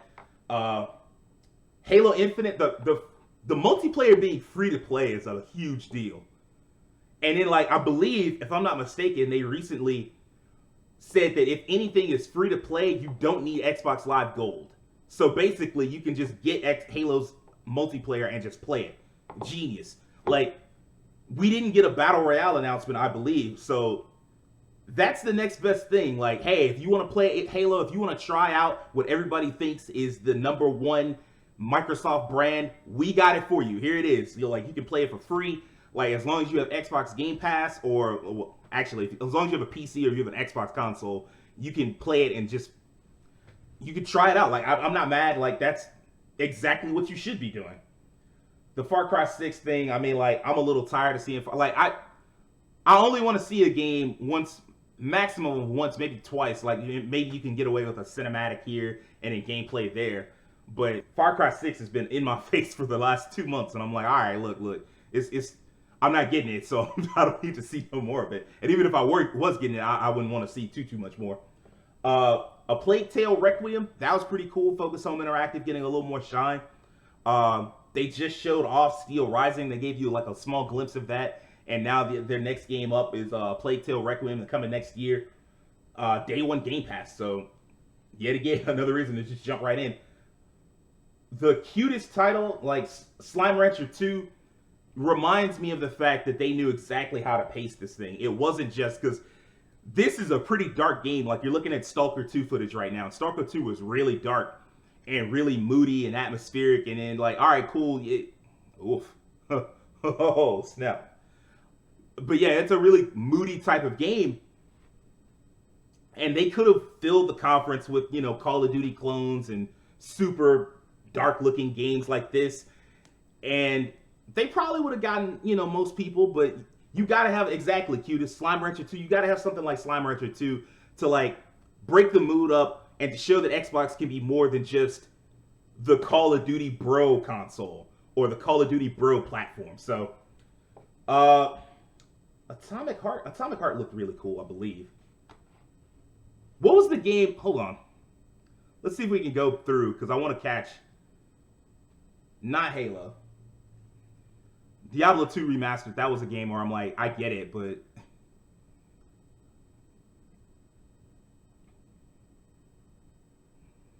Atomic Heart that's one of those about time, like we should have been had this. The Shredders thing, that was pretty cool. The snowboarding thing, it does feel like Riders Republic just with snowboarding. What else? Replaced was really cool. We didn't get a chance to like. I agree, Xbox has been there for the last 2 gens, the Gen Bro. Like, yeah, it's pretty much been the Bro console or the Bro platform.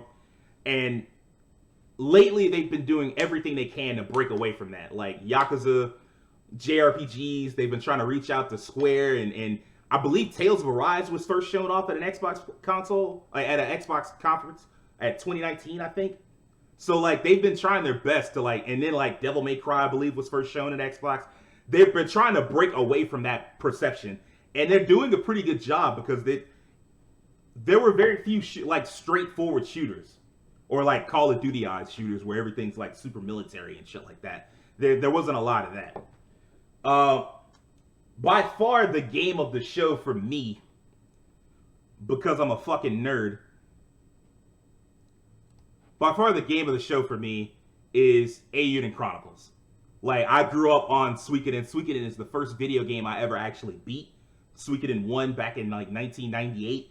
So that's the first video game I ever beat. So I'm just excited to see the creator, Yoshitaka Murayama, get his chance to like come back. And yep, you got it. I'm definitely a nerd. I'm excited to have him get a chance to come back and tell his stories, because Suikoden as a franchise is like nothing else. Like, Trails is the closest comp, and even that is still very much like super anime and shit like that. And this is very much like, you're not saving the world. It's always like a political story. You're dealing more in like they shrink the scale to tell a more personal story, and there's often a lot of politics and different societies and like the problems that come up with like social injustice, well, not some like class injustices and shit like that, and like royals that lose their mind, and like what is the meaning of power. Like, that was like or like the importance of power. That was like Suikoden 5's thing, even though Murayama didn't do that one. But still, like, and then what is this? I don't know what this is, but I'm excited for it, because I'm like, yo, you basically decided to develop 2 different video games. If they're both good, that would be on some Bloodstained type thing, which was another franchise that I was really excited to see, because I was a big fan of the Castlevanias on Game Boy Advance. So Radiata was there, but it didn't last long back in the day. Radiata Stories, what was that? I think there was just one, if I'm not mistaken. So, The Ascent, I mean, we've seen that before. They were like, towards the end, they kind of like tapered off. You know, The Ascent, we'd seen it before. Microsoft Flight Simulator, they had like a Top Gun crossover. I'm like, okay, cool, I guess. The two things that did stand out to me towards the end, The Outer Worlds 2, but I mean, like, I'm a little tired of the irreverent. They had Radiata Astoria, but I never played that. I mean, I forgot that existed. They had The Outer Worlds 2, but I'm a little tired of the whole irreverent, self-referencing, like, poking fun at myself. Like, it's only so much of that I can take. Like, there's a reason why I didn't really do the Devolver press conference, although I guess I could have. Forza Horizon 5 looked probably the most graphically impressive. That game is absolutely gorgeous. And I don't know what this campaign thing is about, but I'm such a sucker for any type of narrative in a video game. That's really what made me start playing video games in the first place, is having some kind of narrative. I'm such a sucker for narrative that I'll probably get Game Pass and try out Forza Horizon. I was gonna get Game Pass anyway, just because there's so many like valid game, like interesting games that you can try, and all I have to do is pay like what, $10, $15 a month maybe. Not bad to like play all these games that otherwise would cost me $60 and shit. So pretty good. The one thing I do want to talk about before we switch into like some video games, the one thing I do want to talk about is Redfall. They didn't have to show you that. They showed you that as a fuck you to Sony. They're not gonna ever say it, but like, it was very much like, hey, you know what? There's an Arcane studio. Like, we have two different Arcane studios, and one of them is giving Deathloop exclusively to Sony because that deal was worked out long before we ever bought the company. And we're just kind of stuck with that. But guess what? We've got this other game coming, Redfall. It's coming out next year. And like, they very specifically showed you. Let's pull that up.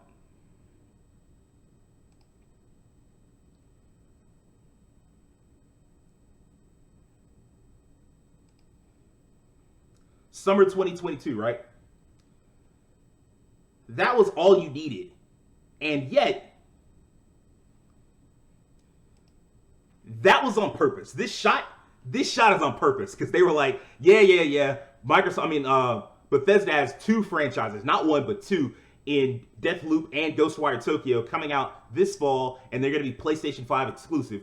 Cool. But guess what? Every Bethesda game coming out from this day forward, Xbox exclusive. We're done with that. And this also puts permanently to bed the debate of whether or not they were going to like allow Xbox games to go onto PlayStation consoles. And it's like, man, we don't get no money out of that.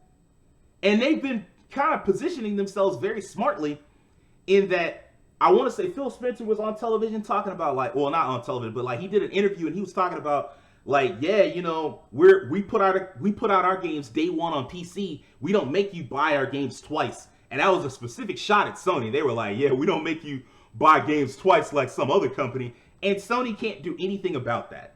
There's nothing Sony can say, because their goal is to sell consoles. Microsoft's goal is not to sell consoles anymore. That is a goal, but it is not the goal. That's not the mission anymore. Their mission is getting as many people involved in the Xbox Game Pass ecosystem as possible, and they can do that putting games on PC. Sony cannot. They don't get any benefit. They sell a couple more copies, but they don't sell any more consoles. So that 2-year, 3-year, 4-year gap you're seeing from PlayStation games coming to PC, you're going to continue to see that because they have to sell the PS5 and the PS6. Like that, the idea of day one, that loses them money because there are going to be some people who can't wait. I don't care how hard a heavy a PC fan they are, they can't wait. They're going to see a game. They're going to see whatever Naughty Dog's new franchise is. They're going to see whatever They're going to see Horizon 2. They're going to see Spider-Man 2. They're going to see all these new games coming out from Sony first party, and they're not going to be able to wait, and they're going to buy PlayStation for it. That doesn't happen if they wind up like, oh, well, you know, we bring these out, you know, 1 year after or 2 years, like we bring these out 6 months in or day one, like they'll just wait it out. And that Sony can't afford that. they can't, like, as games become more and more expensive, because they're not getting cheaper, as games become more and more expensive, Sony has to sell as many consoles as they can, and first party is the best and almost, at this point, only way to do that. Unless you just don't want to be bothered with the rising cost of GPUs, which I could kind of see that.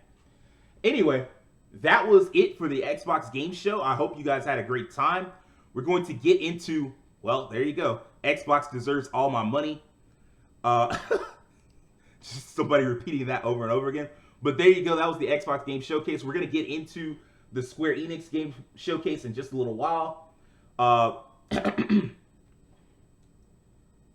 I appreciate everybody that popped in for that, and hopefully people come back for the Square-Enix show. Now,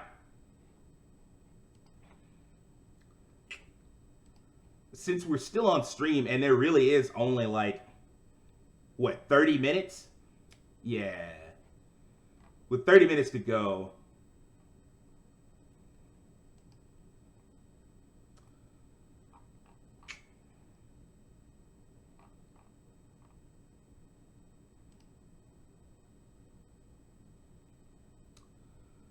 we're going to get into some Power Wash Simulator. Yeah. I'm so serious, guys. Like, I don't have any, like, short games at the moment. Like, I can hop into, I'm looking for Kingdom Hearts HD 8K Mega Collection Remastered Remake. Hey, man. You might get that. It's possible. You never know. It's time to put the water on Mars to good use. Oh joy, Sage about to wash the house. Shows what you know. I'm about to wash the Mars rover. I don't know how long this is going to take. We do have 30 minutes. We'll hop in to Square's stream in about, well, 33 minutes, but we'll hop into Square's stream in about 30 minutes. Hold on, actually, because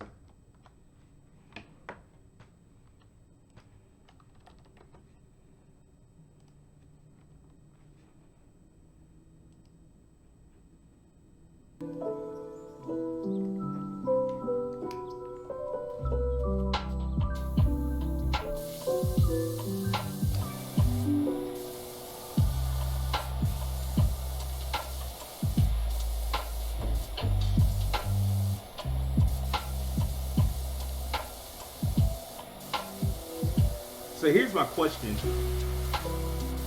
What does Square need to, who is this man and why is he on Mars washing stuff? He's the ultimate power washer, bro. What you mean? What are you talking about? They have a story, like a campaign mode, but then they also just have like a free play mode where you can just like randomly wash things. And like the current free play mission is you're just on Mars washing the Mars rover. It's gotta be dirty up there, right?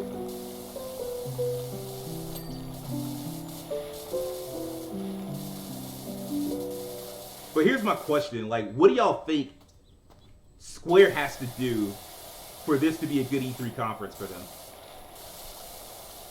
Like, I had heard, like, people have been talking about Final Fantasy 16 making a showing, and then, like, they had to recan it when they realized Sony would probably want that at their show. Whenever that is. We have no idea when that is. This is the only man that can stop the Joker. Just watch his dirty mouth. Hey, man, if he can survive being on Mars, you're right. He might be able to stop the Joker. How's the difficulty scaled on this game? Is it based on how fast you can clean it? Okay, so they are going to introduce a mode of, like, time attack, and then there's another mode they're trying to work on where it's, like, based on how much water you use and, like, can you clean it without using up a certain amount of water? That's not out yet because this game is still in early access. Having said that, that ain't really what I get this game for. Like, I got it to just really cut my brain off for a little bit. In terms of being on stream, I get to like talk to y'all on stream without thinking too hard. Like, you see, I'm not really messing anything up. I'm just like watching stuff and talking to y'all. So there really is no difficulty in this game. Like, the difficulty is being able to buy like the right materials and use the right materials at the right time, like clean up anything that might be dirty. Because they do have different, like, you have different wash heads. You can switch into, actually, I could just, oh no, I can't.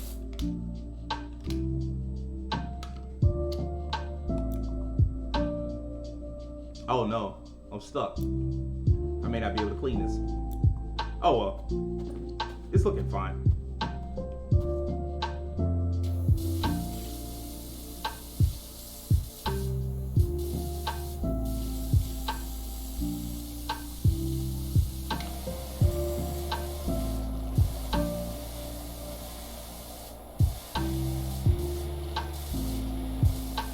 I don't know, there's just something really therapeutic about seeing stuff get clean without having to actually put the elbows grease in, because I ain't trying to do all of that. So I feel like Final Fantasy 16 needs to be shown, maybe even Lost Soul Aside, which we saw not too long ago. I'm assuming that's under Square's care. No, that's a Sony game. It was originally designed by like an independent developer, and Sony looked at it and was like, we like that. Come here, come work for us. So that's a Sony project. You won't see that again until the next Sony show, maybe at a Sony China Heroes, something like that. Final Fantasy 16, you'd like that to be shown. I would like that to be shown. Like, I really want to see it. The problem is, the rumor is the next time we see Final Fantasy 16 is it'll be at a Square show. I mean, at a Sony show. And the current, like, the next State of Play has no release date. It's just, we just putting it out. Like, they'll announce it, like, probably a day or two ahead, and then it'd be like, I feel like Sony's State of Plays are like basically a giant prick measuring contest. Like, they're just showing off like, yeah, we can do this whenever we want. We'll announce it a day in advance, and people will show up anyway. You can't do nothing about it, which is true, but it still don't make me feel good. What I do know is going to be there is the new Guardians of the Galaxy game, and there's a rumor that they're doing a Final Fantasy collection of like older games, like 1 through 6, I believe.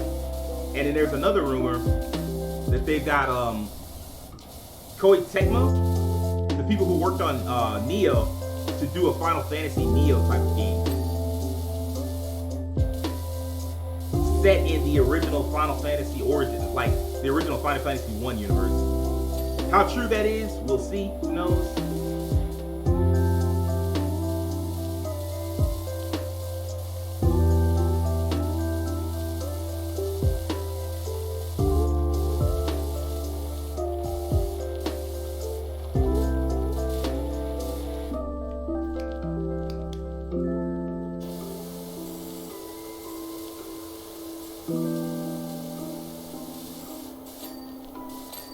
I like to see that. Sounds like a good time. What I also hope to see, hopefully, Guardians is a pretty cool game. Like, it's supposedly not like Avengers. It's not going to be a games as a service title. It'll wind up being more of a narrative based, potentially with co-op, but not like a gas type game, which already people are more excited about it. I also want to see more from Avengers, but I mean, with Avengers, it's always difficult, right? Like, I want to play that game, but I don't want to turn on my PS4. I haven't turned on my PS4 in like a month. Or 2 months. No, I haven't. Like, the last time I turned on my PS4 to play a video game, I believe, was for Hawkeye. Hey, the physics are more floaty, I believe, because you're on Mars. That's cool.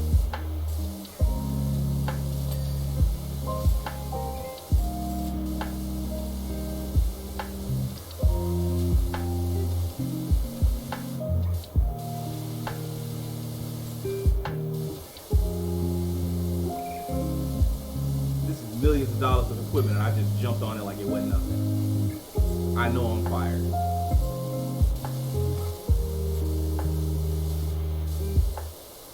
I've talked about this before. I was cleaning like a house, and like I kept getting messages from the person who asked me to clean it in the game, and it was like, look, nah, we didn't rob the nearest bank. The bouncer would make me punch the wall. You know, people be asking about the bouncer, and I'm like, are y'all serious? Is this like a joke? Is it a meme that I'm not getting?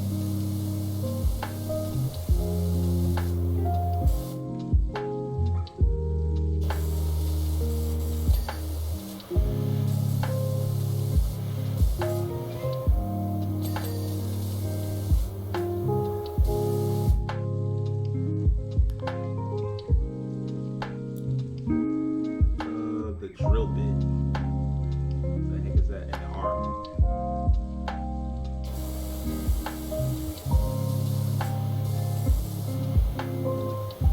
what you mean that game remade today would be fire. Did that game even review well when it first came out? Am I tripping? They literally have the perfect battle system for it now. I mean, it might be good, but I just don't see Square. There are so many IPs Square could go back to, and I just don't see that being one of them. Like, they would probably go back to Brave Fencer Musashi before they went back to the Bouncer.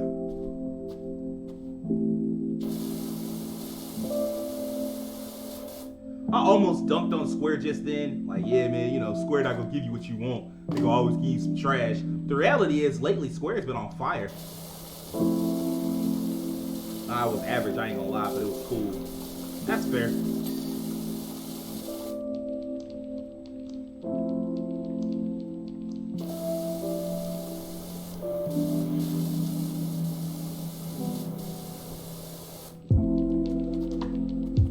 Like, when I think about all the games that Square's announced lately, nah, man, we don't need more Swordman / Game 84. I mean, that Brave Fencer Musashi was more of a joke than anything. The reality is they're not going to make that for you. What they are going to make, what I could see is another, like, they need to make another Saga game. Quite frankly, they need to figure out a way to do Front Mission again. Like, they don't have the rights to Front Mission anymore, or like they do have the right, they have part of the rights. And you know how corporations are, they want the whole money, they want all the money, they don't want part of the money. But yeah, Saga Frontier, the Mana franchise, Front Mission, Parasite Eve, it's about time for that. I'm not even a horror game fan, but the concept of a horror RPG is just so smart that they definitely should go back and do more of it. Especially like a horror RPG set in like a metropolitan area, and bring back Vagrant Story and Parasite Eve. Vagrant Story is never going to come back because that was never a franchise to begin with. But Parasite Eve definitely should, because it was a franchise. They should just bring that back off the strength. There it is.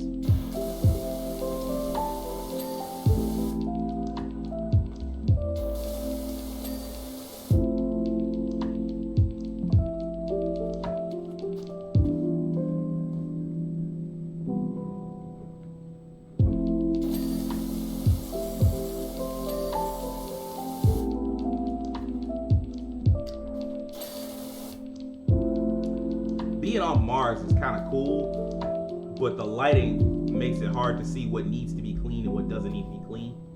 That kind of sucks.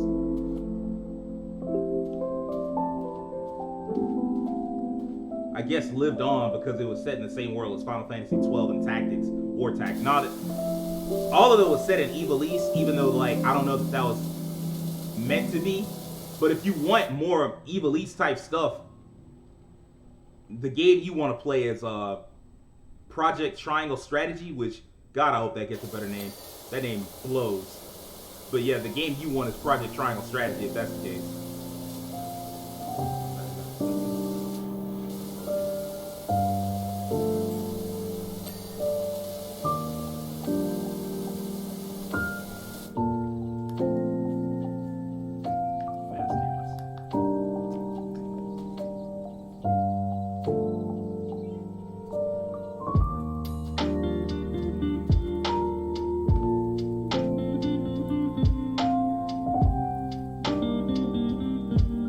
Thing had a dust removal tool on it, and yet I had to come and clean it. What kind of sense does that make? I thought you had a dust removal tool. Tires, wheel hubs, and hatch.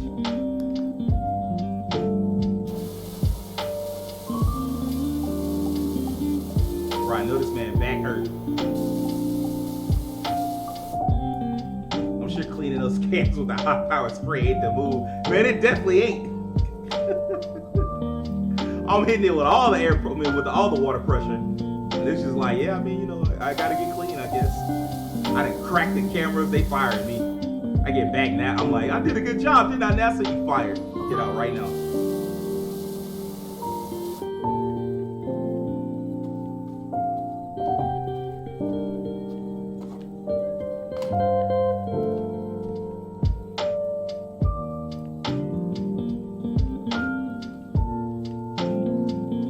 Footage about to come in at a smooth 2.5p. It's gonna look like they filmed it with a red Solo cup. Yeah, it's over with.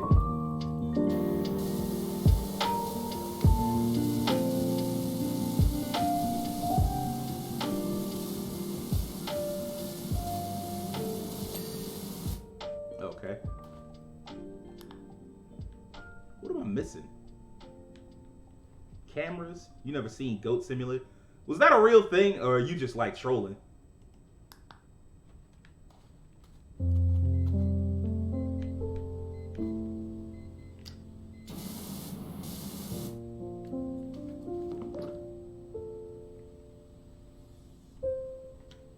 I'm dead serious, I have it.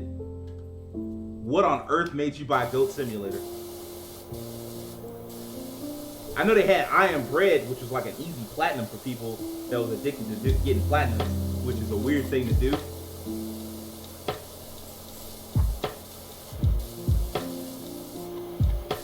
The game was hot as Pizza Hut in the 90s. Pizza Hut in the 90s was hot, bro. Like it was fire. It was free on PS Plus. Why not? Why not? I'll take anything over like this deluge of fucking Dark Souls games. Like, yo, these Souls clones gotta come to a stop, bro. Like, at least a break. Like, what's up with all these Souls games? I bet when we do the PC gaming show and the future gaming show tonight, I bet that's still just like, yeah, you know, here we go, some more Souls. Like, yo, man, give it a rest.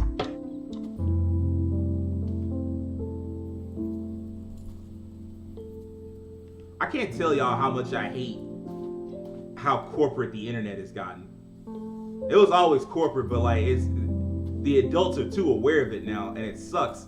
Because I would love to play more inspiring music, or like music that I would want to hear. Like, I like the Lo-Fi Network, but I would like to play some of my own music, like some of the music I have on my computer more. But I mean, you know what's gonna happen if I do? DMC ain't gonna come up in here and knock my door down in the middle of my stream and choke me out. Like, what you thought you was doing? I'm sorry. I'm sorry. You know, choking the shit out of me. So I know better. But I think I just hate that it seems like it's a lot of half-baked ones seem to be coming out. I mean, I understand like wanting all the clones of like your favorite genre. Like, I would love to have more of my favorite genre, but if my favorite genre isn't well done, I'm already out. I already know what what's up to. I wonder how far you can go on Mars.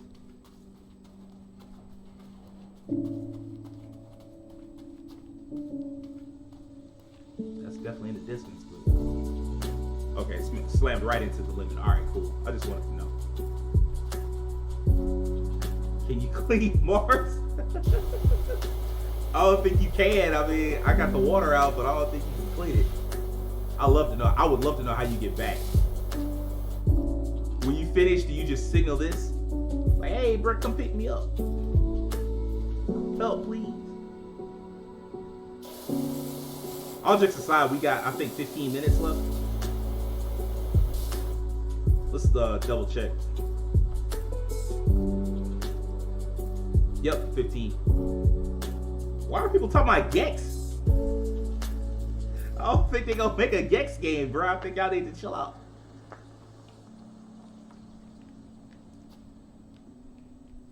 I wanted to do this mission, but no cap, like it's hard, like, cause you can't see, like they have a dirt finder, and I couldn't see anything. Like it was just.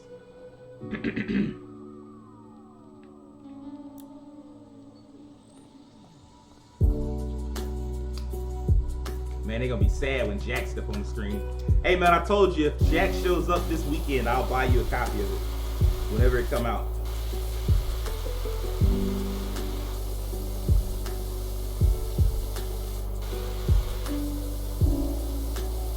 I feel like sometimes people be asking for old franchises to come back, and they don't really like that franchise. They just like, it's old, so it should come back.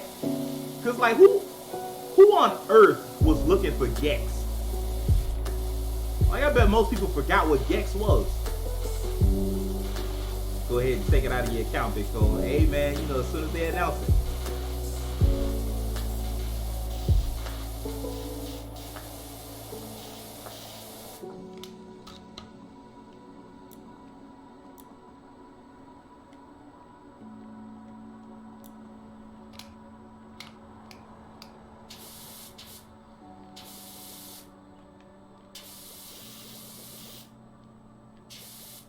Dang, really?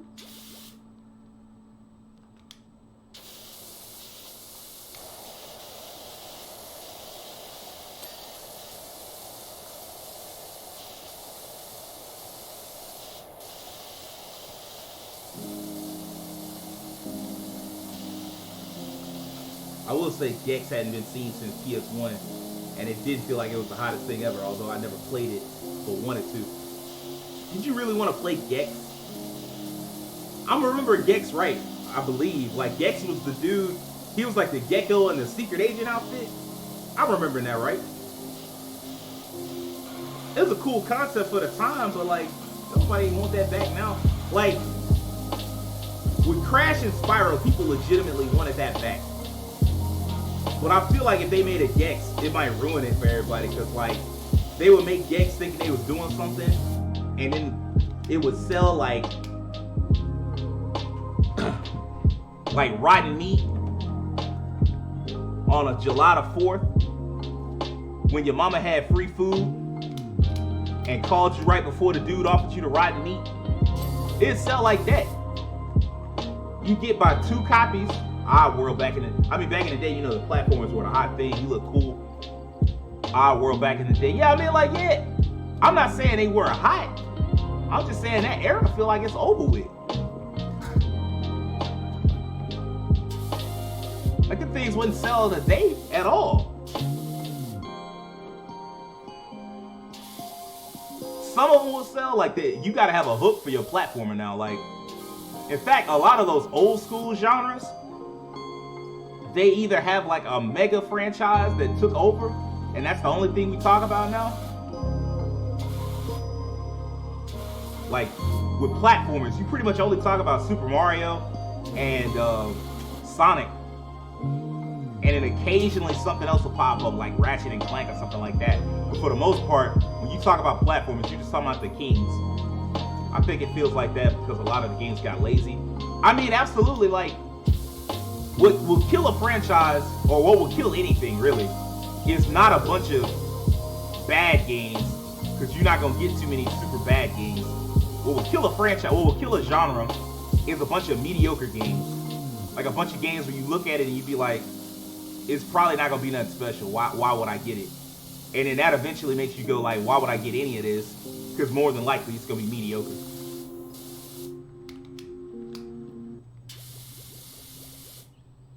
They don't seem to put any effort into them. Ratchet to me is still in the platformer genre, and he's been going strong. I mean, Insomniac take Ratchet serious, and I mean, like, when you think about it, a platforming studio is probably the best choice for something like Spider-Man, so I'm glad they wound up being the ones to take it.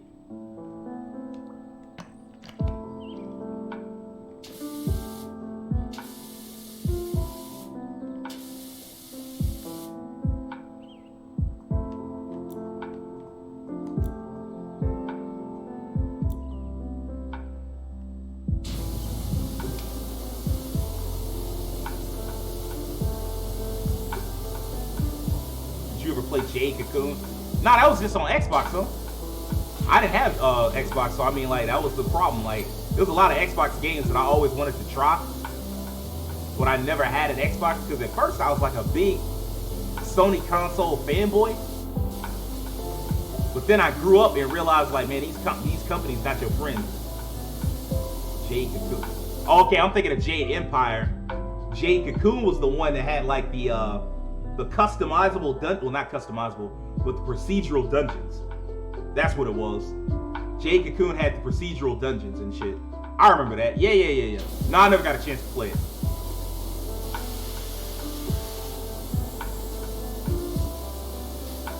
You know, back in the day, the problem was always limited money. Nah, that was Dark Cloud. No. Jade Cocoon, if I remember Jade Cocoon right, it definitely had like procedural generation in it.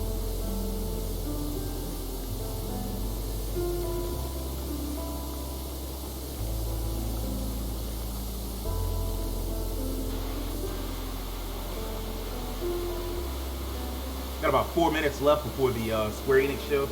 Jade Cocoon was the Pokemon style game. I might actually have to look this up. Because I do remember Jade Cocoon, I just don't remember. Ah, man, whose idea was this? Y'all should have just let me spritz it with water and let that be enough. Going over each individual rung is you asking a lot.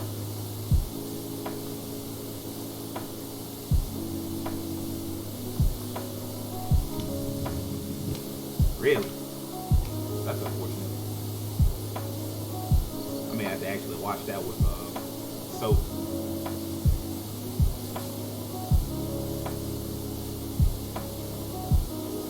Unfortunately, I'm broke, and I would rather not spend all my money on soap.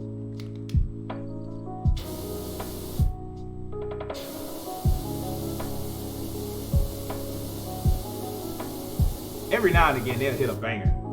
This man using all the water in the world. I promise I am, bro. But they did say they were gonna work on a mode where you had to like balance the amount of water you were using.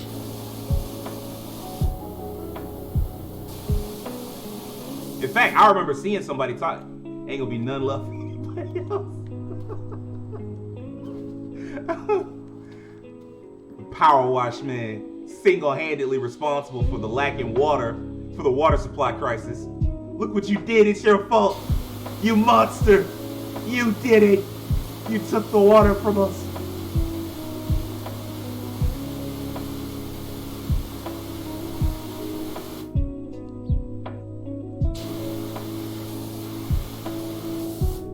He was at that gun hooked up straight to the ocean. Hey, maybe, bro. Crazy part is I've done like hella missions. I actually did clean a couple houses earlier, like not today, but like in the game. I've cleaned several houses in this game.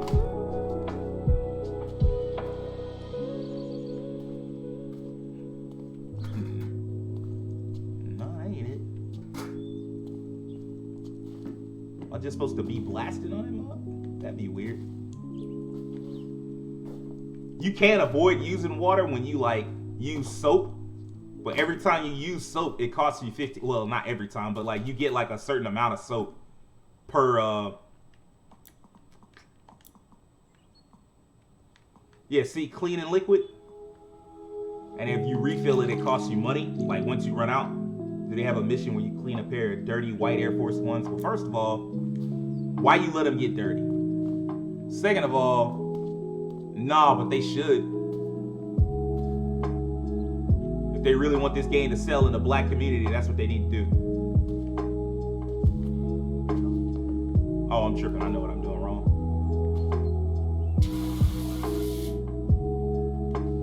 It's inevitable with time. It ain't if you know when to wear them and when not to wear them.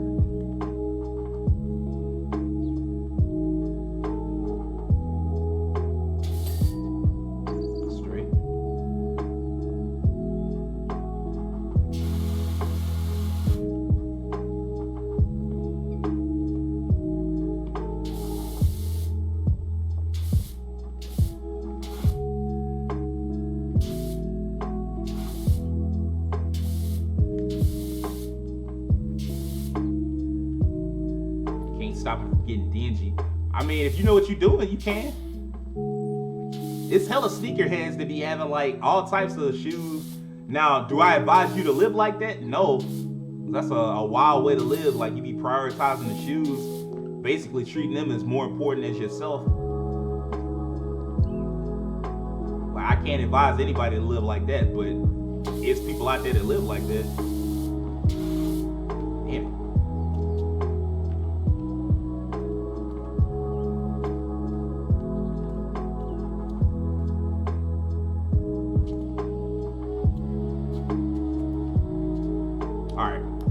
All jokes aside,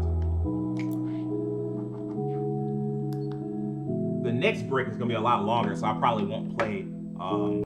Yeah, because the future gaming show, the PC gaming show is live in 2 hours. Man, them sneakerheads buy a pair and wear them once, having the same pair of shoes 50 times. Yeah, that's what I'm saying. Like they'll have like multiple pairs of the same shoe and whatnot. And I'm like, man, y'all wildin'.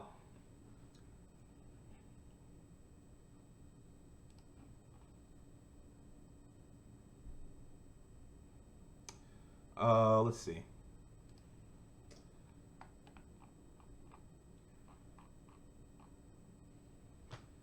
We might look at the Back for Blood if that's something y'all want to look at. We might look at that. We'll see.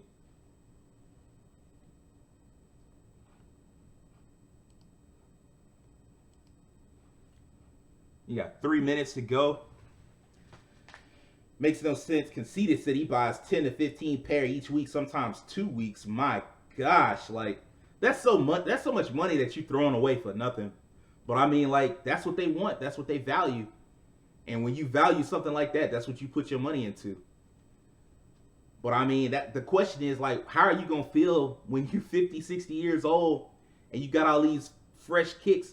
But I mean, I know some of them just like eventually, if they get tired of a particular design, they'll give them away.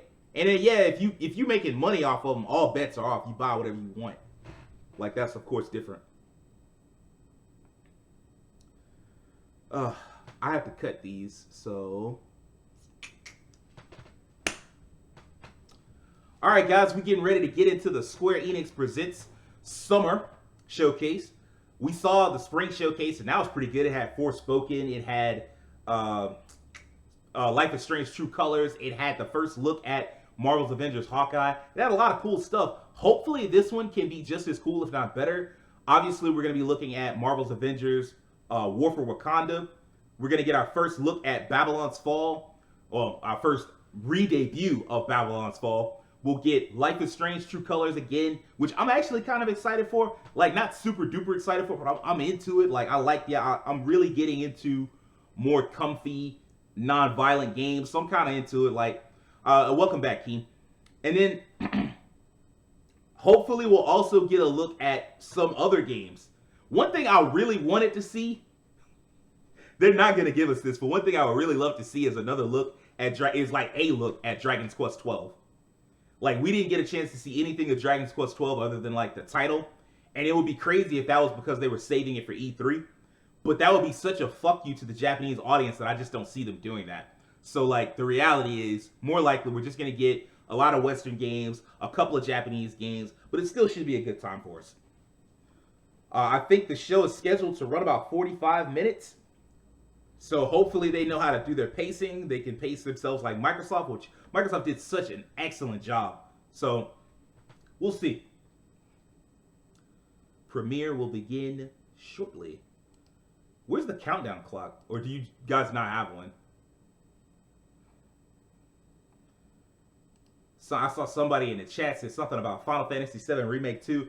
There is a 0.0% chance of you seeing Final Fantasy VII Remake 2. Like, that is way off. I heard slight rumor of an FF skin in Fortnite. There's nothing that Fortnite could tell me at this point. If they said we got a skin of whoever, I'd be like, you right. I believe y'all. You know, we putting Buddha in the game. I'd be like, yep, that sounds about right. We got a crossover with Smite. Every character in Smite gonna be in Fortnite. Like these last few months, like since the Game Awards, I've been like, God dang, like everybody, like every character is in Smite. They putting like soccer players in Smite now. I'm like, what? Why would I want to play as that? Like, you can play FIFA if you wanted to play a soccer character. They got Superman.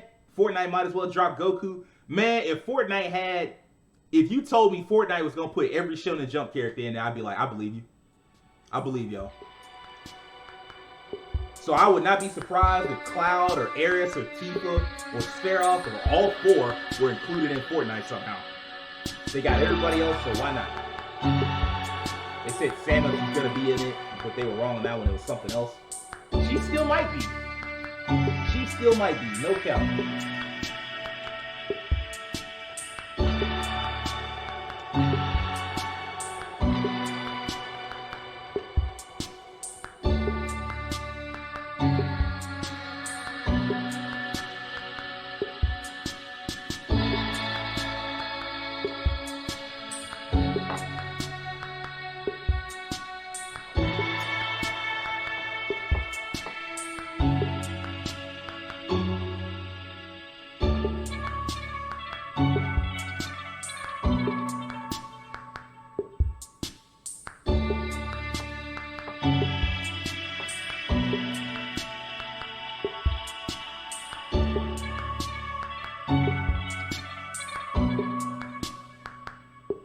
I'm guessing they lead off with Avengers.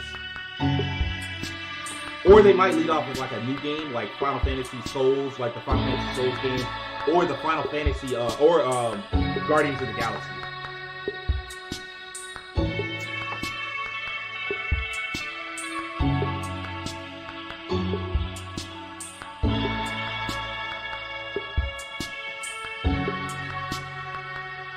first thing shown is Final Fantasy Remake 2 4K Ultra HD Deluxe Premium Collection Remastered.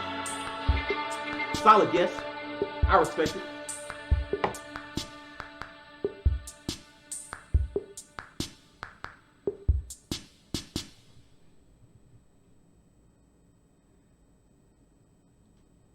Starting right off with a game.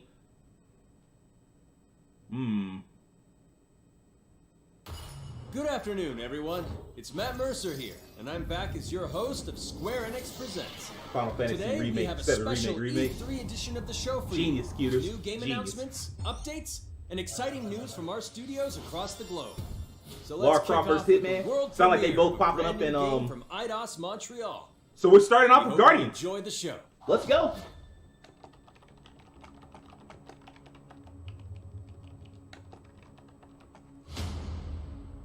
I am so proud of you. Oh man, this is gorgeous. Do you know what a birthright is, Peter? Oh man, I hate the MCU look, but it is what it is. Like your name. Gardeners of the Galaxy? What? No, Rocket. So I let Groot fill out the paperwork. What type of game is this? So we got fined. We appear to be 6,963 units short. I know, we clearly need a plan. If you see anything with claws the size of tracks, let me know. We got this. Yeah, that's it. This is the one right here. Drax, throw him. No! Yeah, you can already tell. You want monster? I'll show you monster! No! We disrobe! Keep your pants on. Although it could be used as a distraction. Are you just playing as Star-Lord? Meet your maker! We're all professionals here, right? Maybe we can work something out. Peter! You had one job, Quill. I did exactly what? Yep. More no killing teammates. That's who. It's literally in your contract. I made no such commitments. In less than 3 cycles, all would be lost. The galaxy cannot be saved, Peter Quill. We can do this together. Fucking great, Quill! I don't like that you're just stuck as Star-Lord. How much differently can the rest of them play? Really? One more, right? It's Star-Lord.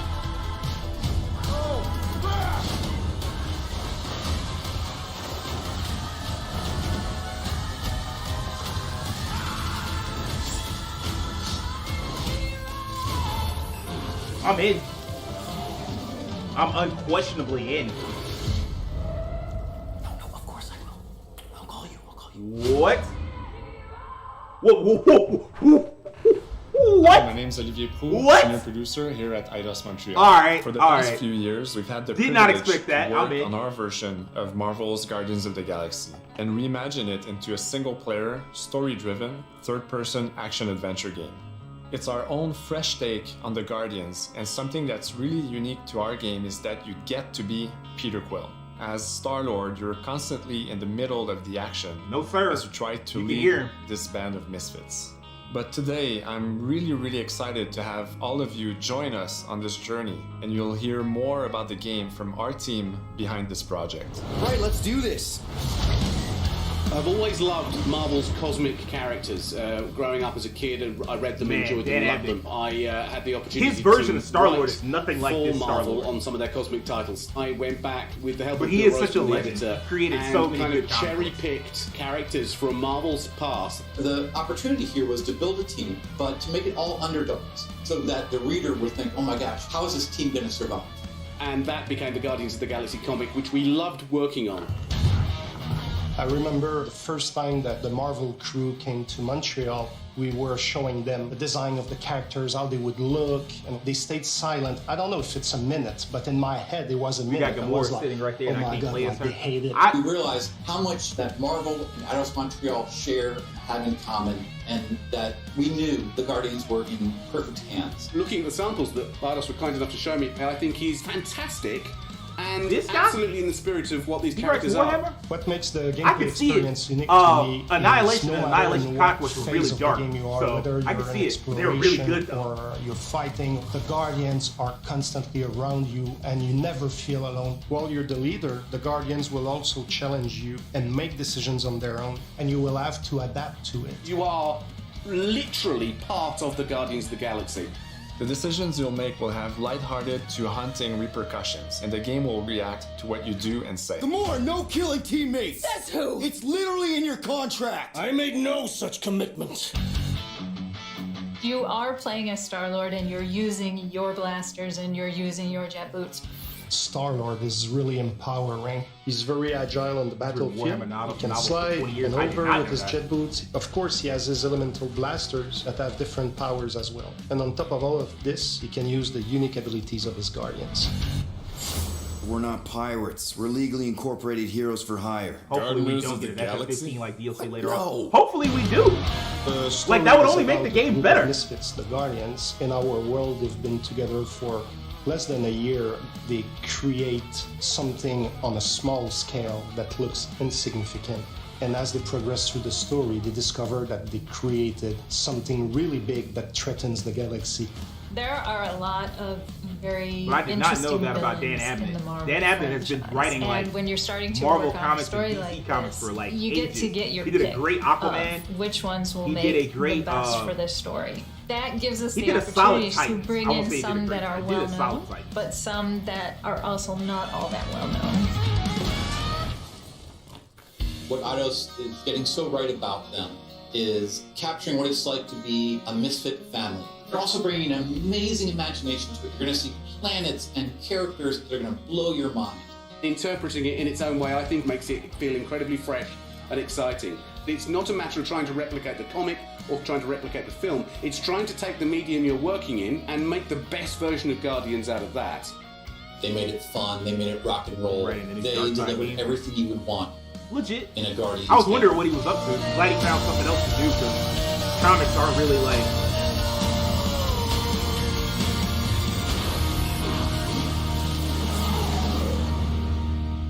If he was writing comics right now, they'd probably just throw him another Batman title because that's the only thing DC is writing at the moment.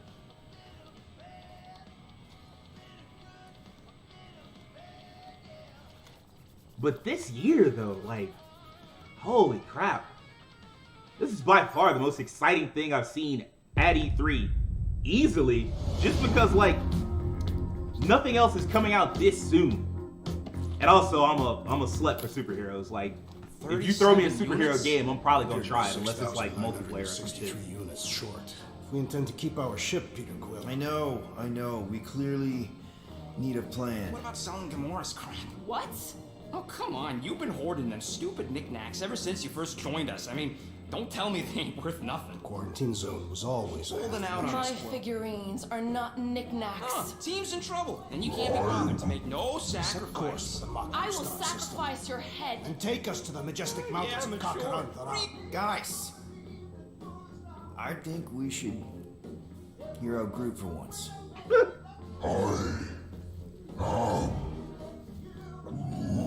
You know, the only problem with your plan is that Lady Hellbender only buys monsters, and you are not a monster. Groot, are you really offering to... No, he is not offering that, okay?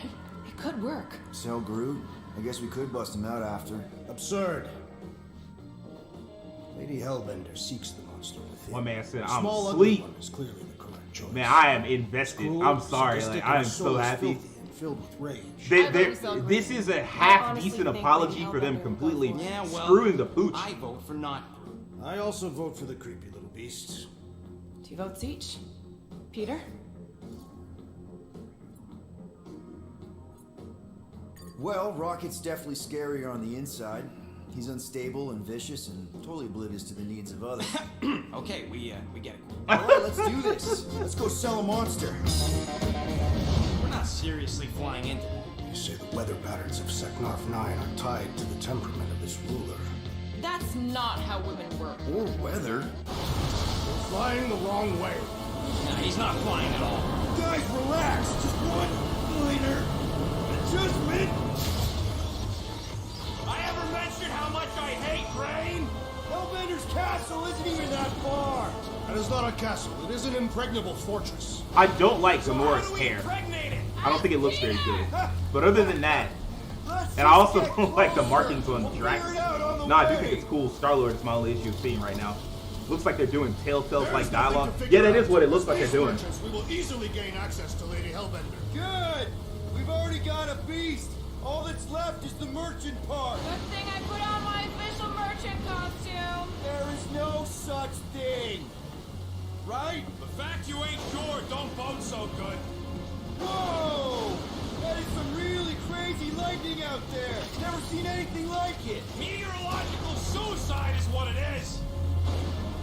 Man, I would freak the fuck out if there was that much lightning hitting the ground. Like, it ain't no way I'd be able to keep my cool. Ain't no telling no jokes, just get me the fuck out this lightning, bro. At least you got a jacket.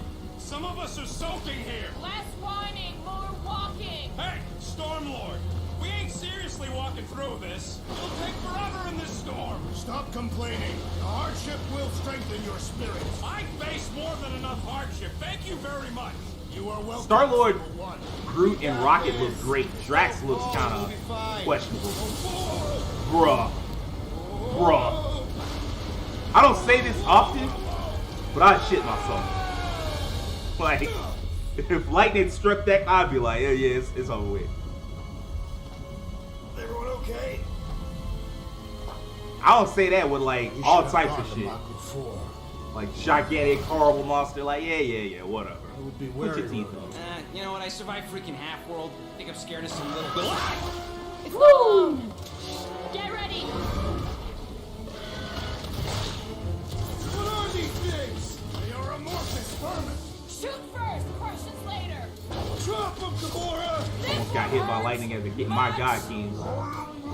Smash him up, Drax. Meet your maker. Steel Boy's enjoying this way too much. This is the local I'm so sorry. That must have fucking sucked. Endangered species. Groot, Hawkeye time. All you, Rocket. Time to go boom. So you do level up. Legendary menagerie. Should we ask them for directions? I'm thinking maybe they are directions. Oh, like a signpost or something. I'm not saying it's an arrow with the word fortress on it, but statues suggest civilization, and the only settlement I saw when we were topside was Lady Hellbender's fortress. Dead end. That's just great. It's a retractable bridge. They used them at the prison I was in. Too bad the controls are on the other side of the giant chasm. What do you not have time to dawdle in this jungle? I shall hurl the creature over the chasm so he may activate the bridge. I may activate a hole through your face. Put me down. He'll be fine. Just curl up in a ball. What? Drax, throw him. No. Very well. Bro, don't throw this man. It's okay. He'll land on his feet. Ooh. Ow. I guess that only applies to cats. You sons of dogs! Scut-busting act! I am not familiar with these words. Basically, you've been like the Master Race podcast. Really? That's interesting. Fix the bridge and we'll raise your cut by 5%. I want 10. Okay, deal. Bro, y'all asking a lot of Rocket in this game. Like, you're already selling him. Thanks for the bridge, Rocket. If you even think of pulling that stud again. Hear that? Guys. I got it.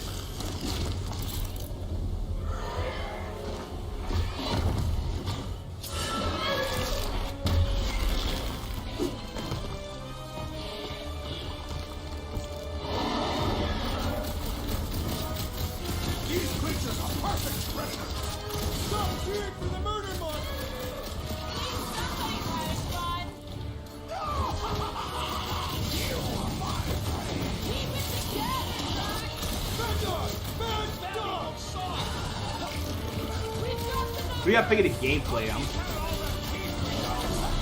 It looks alright, but it feels like the kind of gameplay where I wouldn't know if I loved it until I was playing it. There's nothing obviously bad about it. Guys, huddle up! You got super moves? This is the Jiggle Jellies. I'm more and more sold in this game. It is past time, my friends. Don't get too close to that mouse. This guy barely feels it! Yeah, I smell it too! Come on, we got this! Perhaps these were sent by Lady Hellbender while she contained them! How come monsters are never friendly? Nice. That is definitely in my top 10 fortresses. Peter? Aren't you forgetting something? Oh, right. The cage. The point of even getting the Flarkin thing was looking like we mean business. All right, Rocket. Time to put on your monster face. I only got one face, Quill. Are you sure about this, Peter? Look at him! You better have one hell of a sales pitch.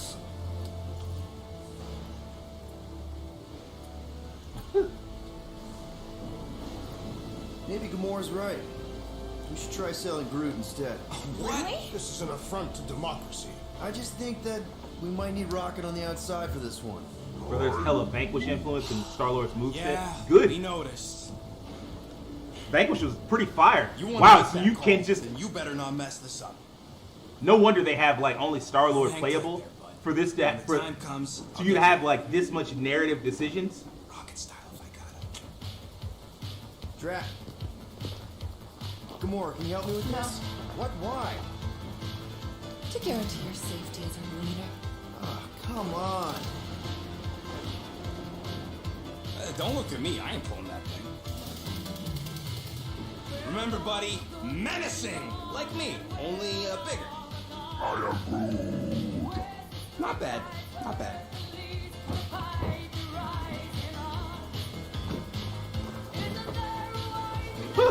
Easy. Pissed off the whole team, huh? So, how long before someone else wants to pull this thing? We are 60 clicks from the fortress. I'd say closer to 75. We got this! Rocky, what are you doing? Ah, yeah. Ah, yeah.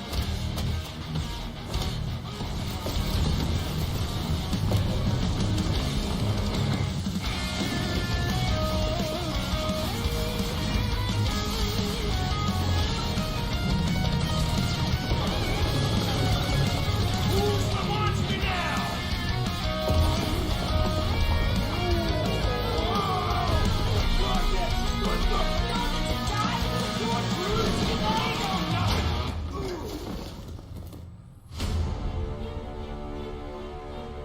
Guardians of the Galaxy. How many times do I have to kill you? The audacity that you thought you could rob me, Dweller! Feast upon them! Oh my god. Adam Warlock been sitting on the sideline for 10 years. I mean, he played you know what's crazy? Adam Warlock hasn't been in any of the Guardians movies, and he hasn't been in much of the Marvel Universe. He played such a huge, massive part in the Guardians of the Galaxy comic books. Like, he was a founding member of the team. So that's wild.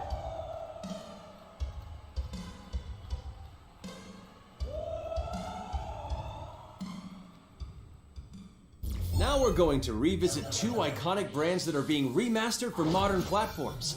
First up, relive the classic games in the Final Fantasy series, and then get one more peek at Legend of Mana ahead of its June 24th launch.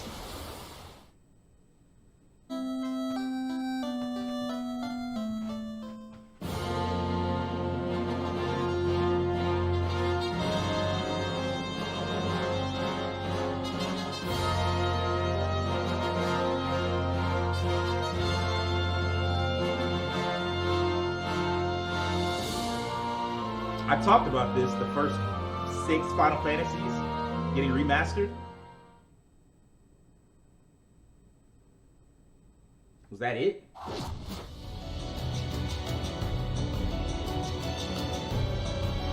I don't know about that.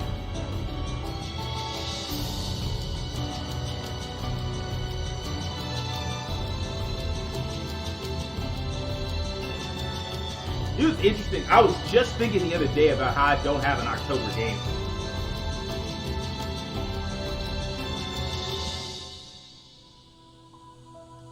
And then Guardians of the Galaxy revealed itself, and now I have an October game. So there you go.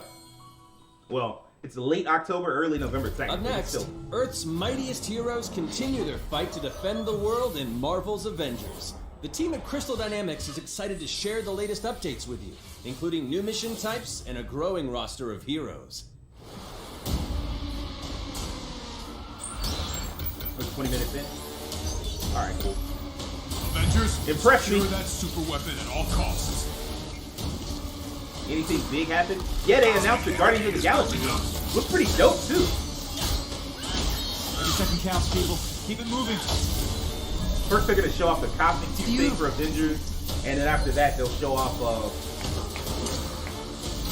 Black Panther. I haven't watched it all today. Oh, the Microsoft press conference was amazing. Out of your depth, Shutting me down, Monica.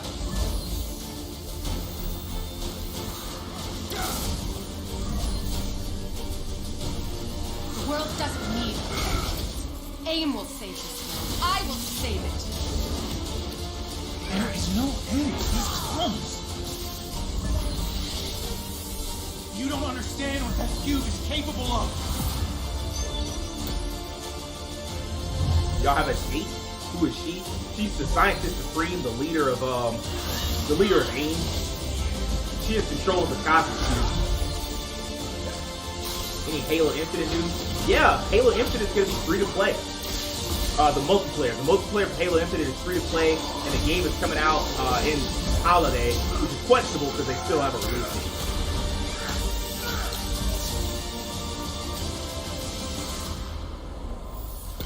All right, let's go. Tell me something about some War for Wakanda, bro.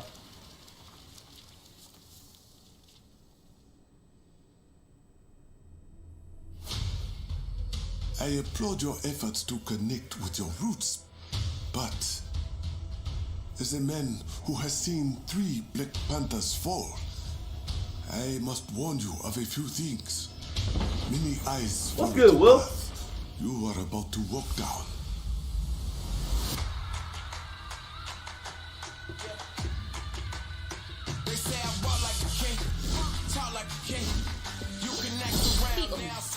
You just wanted to show off your suit.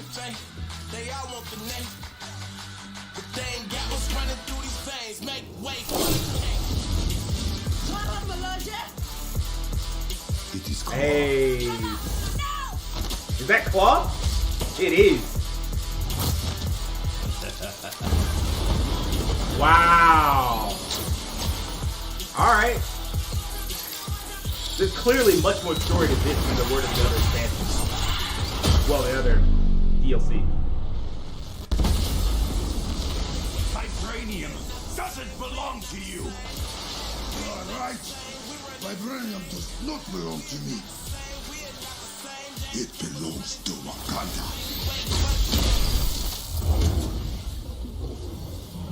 Gotta give us a release date for that. Look at me now, count me down. So give me the crown. Say I walk like a king, talk like a king. You can act around now, say the same thing. They chasing the fame, they all want the name. But they ain't got what's running. No release date. That is a fascinating Now it's choice. time to give mobile players a quick look at some of the games that will be available in the coming months. Good evening, 426. Our intelligence reports a new threat to global stability. Their reach is unlike anything we have seen before. Especially since it's mobile. So. Following Agent 47's disappearance, you were selected because of your remarkable skills. Execution must be perfect. We will strike from the shadows, and they will never know what hit them.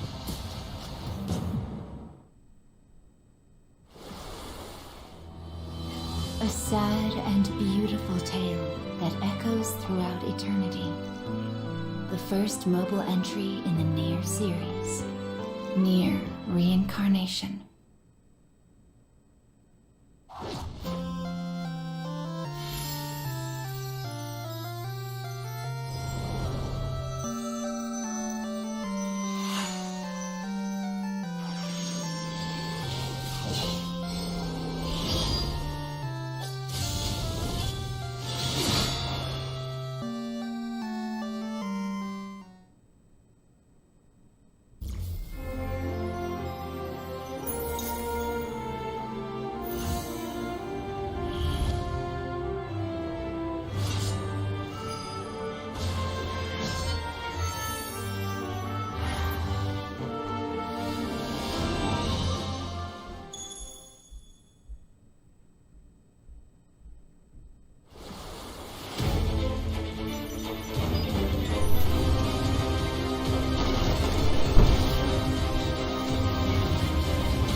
Today, the team at Platinum Games is giving you an exclusive look at the it's epic world Babylon's of Fall. Babylon's Fall, featuring fluid combat, powerful weapons, and a unique art style.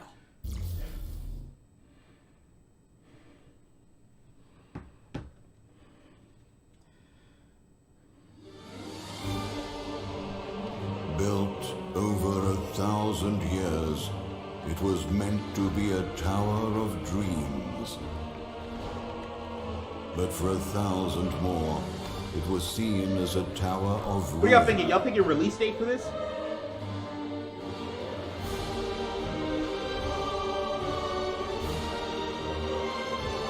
Persevering through fire and ice and the coldest of winds, eventually the tower became a symbol of unrelenting ambition. I really like these environments. That tower's name is Babylon.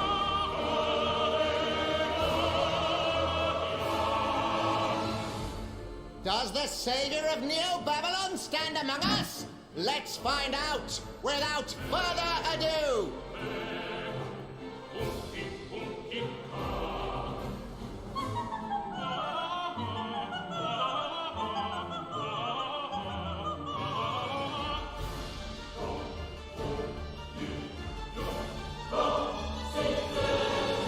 If I'm to die, then I'll die for hope, for what little hope there may be. I thought she said hype. And I was like, damn, I know it's E3 season, but you gotta die from the hype, man. Seen through the veil at last, have you?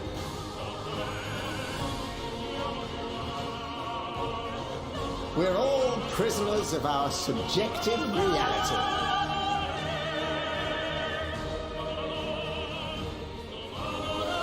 Believe only what you see, and you're like to end up You said they seeing were only blazing what through you this, but like, believe. I believe, yeah, we're 27 minutes in, and the thing was only gonna last. Yeah, I don't know what this art style is. It's weird. Maybe this is why it took so long. Not but 2 paths lie ahead.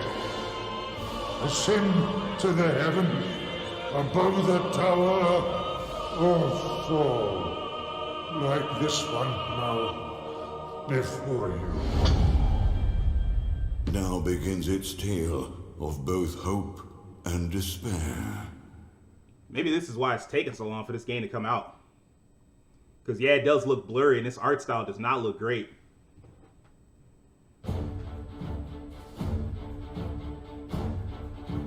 プラチナゲームズは本当にアクションという部分に関しては世界屈指のデベロッパーだと思ってますし、ニーアオートマタでそれが証明できたんじゃないかなと思ってます。ニーアオートマタのアクションをもっと楽しむためにどうしたらいいかって選ばれたジャンルがハック&スラッシュでしたので、このゲームのコンセプトは端的に言うとニーアオートマタのアクションでハック&スラッシュというジャンルを楽しむということになります。もちろん1人でも遊べるんですけど、4人でダンジョンを攻略していくゲームになります。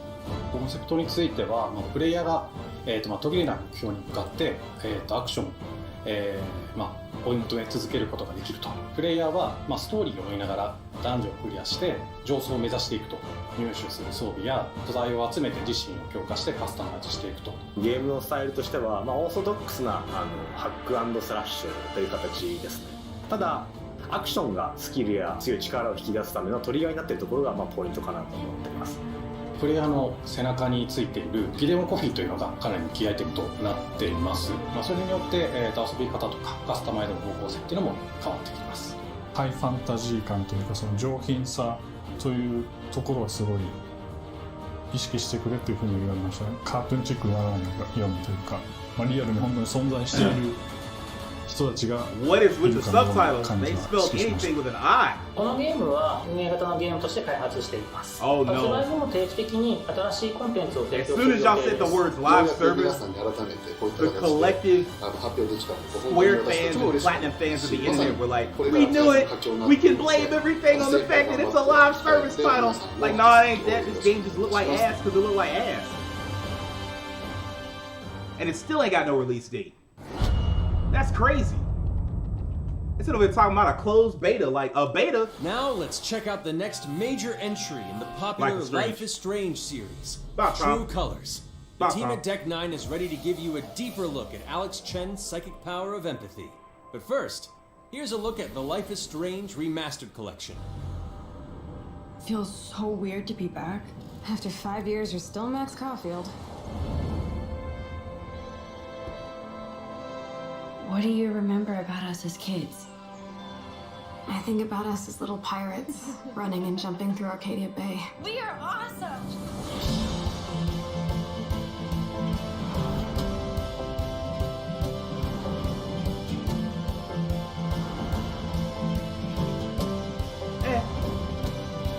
Come on, let's dance! Or take my picture with your new camera. We both got scars and it's so hard to That's Rachel Amber. After my dad died and you moved, I felt abandoned. Oh, good, you're here. Rachel saved my life. She was my angel. Something happened to her. We have to find her, Max. Holy shit. Max, what's going on? No! I discovered I could reverse time. What the hell is this?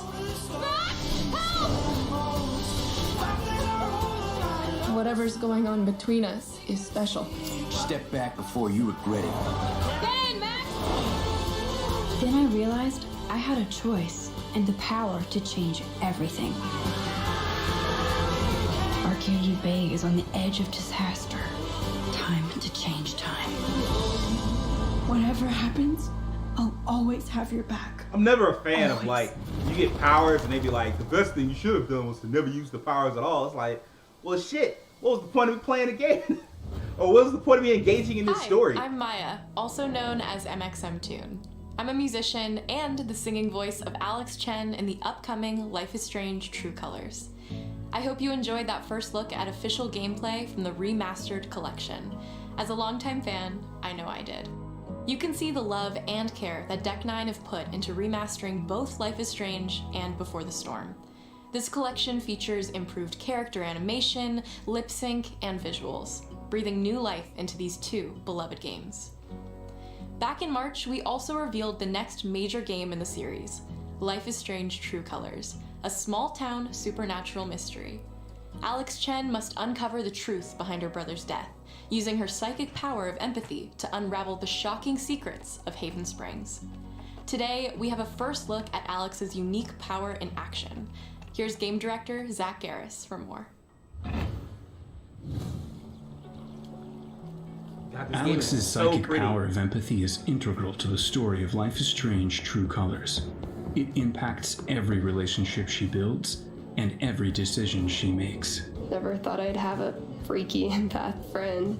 For years, Alex has been unable to shut out the strong feelings of others, the fear, sadness, and anger of those around her, leading her to believe her power is a curse.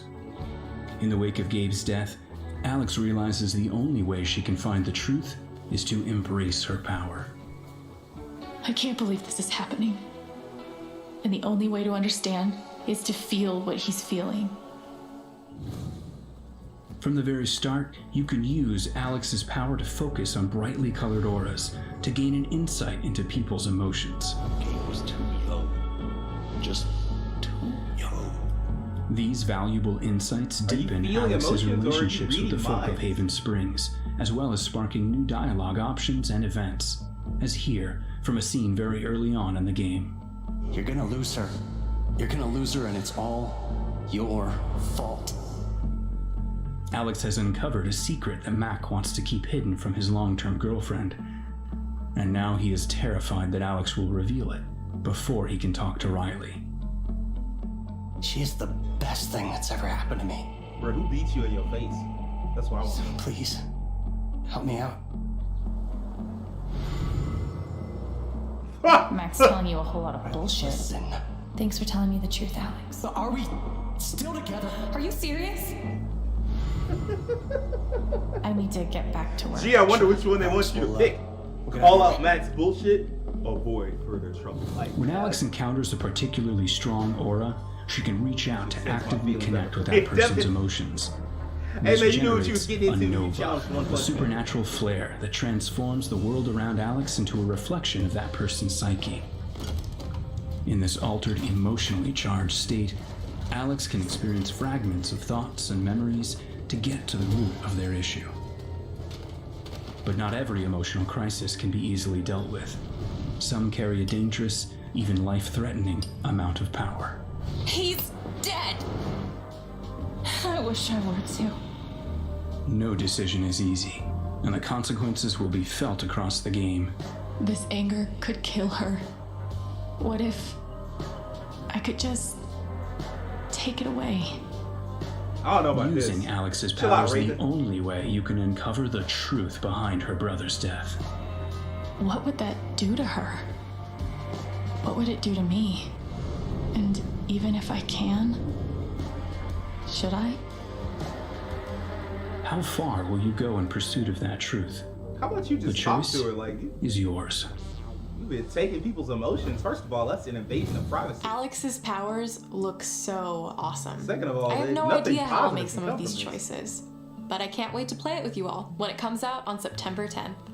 Don't forget, you can pre-order Life is Strange True Colors now.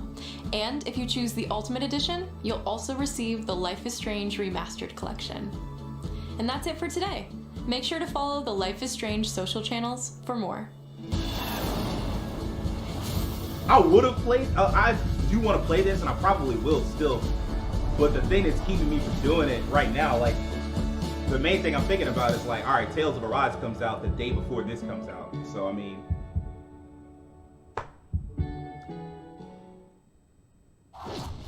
And now, we are excited to unveil a brand new title from Square-Enix Japan.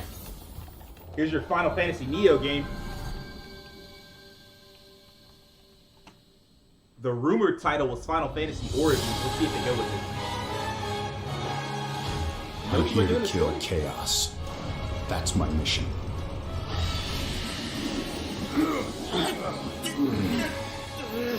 Looks like chaos has been waiting for us. You gonna make us go in there and find you? Guess we'll just show ourselves in. I only know one thing. I want to kill chaos. I need to. It's not a hope or a dream. It's like a hunger. Thirst. Move aside! Oh. You're dust! You sure Why are you so angry, man? Calm I down. can only squash monsters for so long. I hate doing pest control. This is the shrine of chaos. He's here. We just have to hunt him down. Feel the pain!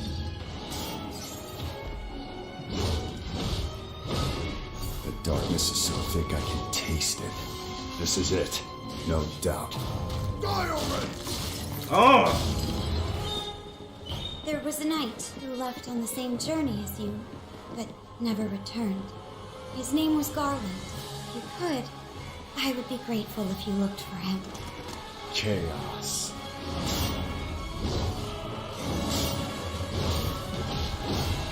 This man needs a Snickers. I promise he does. I'll crush you! Know when you're beaten! And who are you? We're here to kill chaos. The prophecy's very own warriors of light. Real. He always wore such splendid armor, with a helmet that was terrifying to behold. It's Garland! No.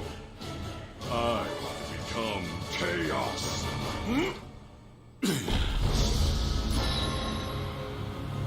Stranger of Paradise? Final Fantasy Origins.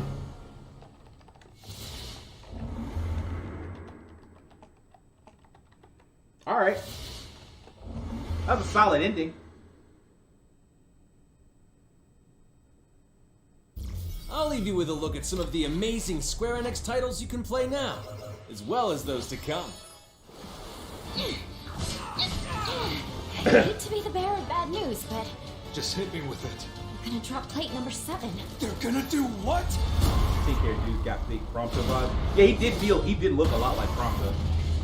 Or feel like, as a character, feel like it.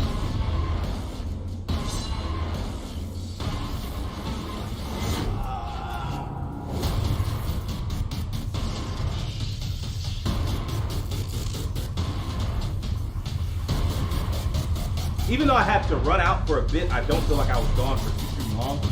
So I think I have a good measure of what we have here.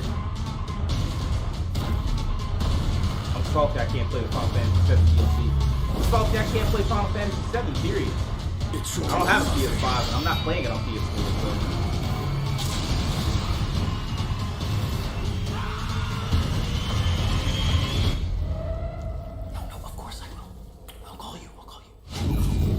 Thank you for joining us today.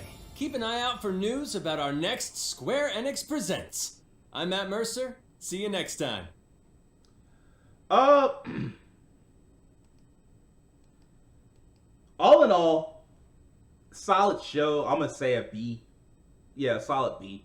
Like nothing too crazy. Like, but I think people wanted Final Fantasy 16. You said that was it. What else did you expect? What else did you think was gonna be here? That's a legitimate question. Like, what else would y'all have wanted to see to make this into a great conference? I thought it was fine, but I mean, like, again, I'm a huge superhero fan. And Guardians, the second I saw Guardians and the second I saw the release date, I was done. I was all in. I'm like, okay, this conference, it can only go down from here. And it didn't really go down too far. Like, I knew Final Fantasy 16 wasn't going to be there. I did know about Final Fantasy Origin. That was like the worst kept secret, really. All in all, it's only a handful of games. The biggest problem was that Babylon's Fall looked bad. It did not look good at all. Like, it could be the crappy YouTube compression. It could be that I need to, like, reload the trailer and watch it in 4K, and maybe that'll make it look better. But I was looking online at responses, and people were like, yeah, this game looks like garbage. So, I can't really say that.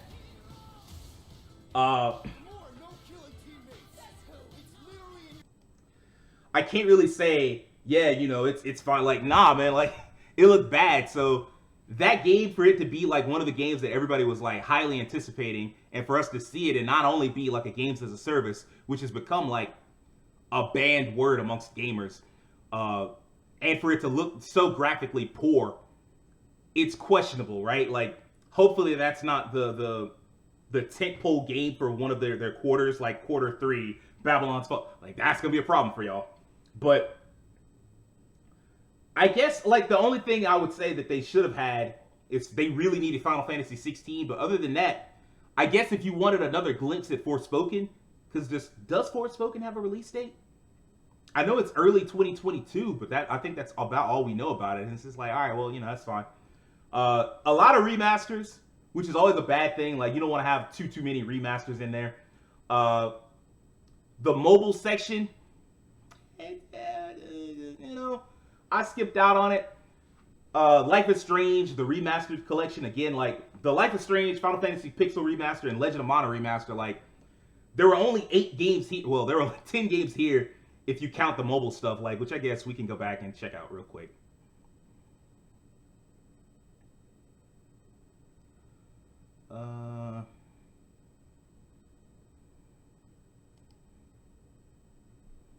Hitman Sniper.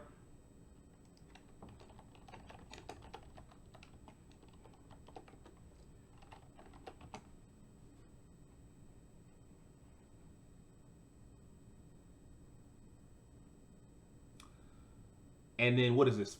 Near Reincarnation.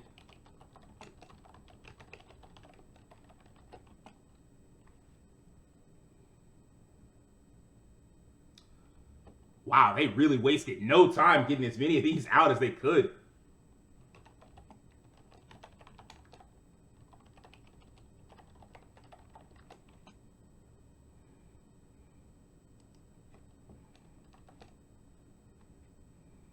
I like that headset, sir. Thanks, Tim. I wanted something that was kind of like, you know, colorful, but not too audacious.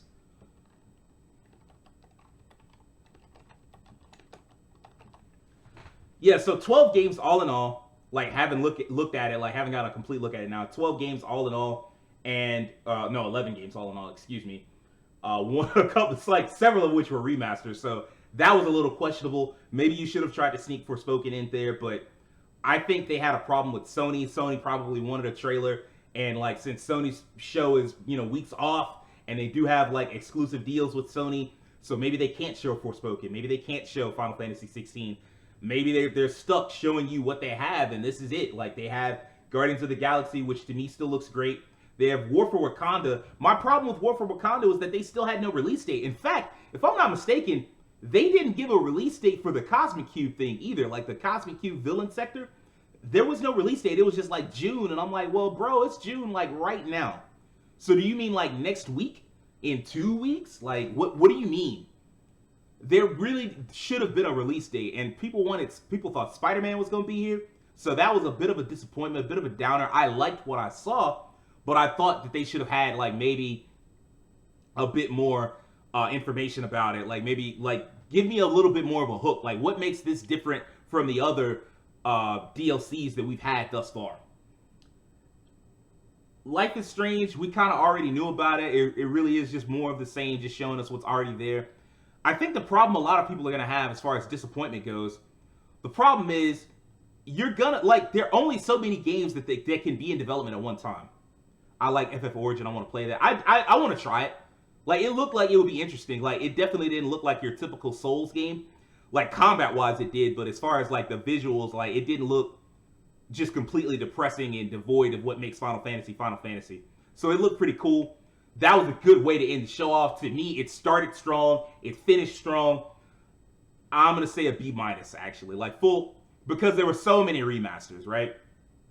And we do know they do have other games coming. They have Dragon Quest III HD 2D remake. They have Project Triangle Strategy. They have Final Fantasy 16. They have Forspoken. They have Dragon Quest 12. They have all these games that are in development, but we've either seen them recently, and thus they're not gonna, like, making vertical slices of trailers.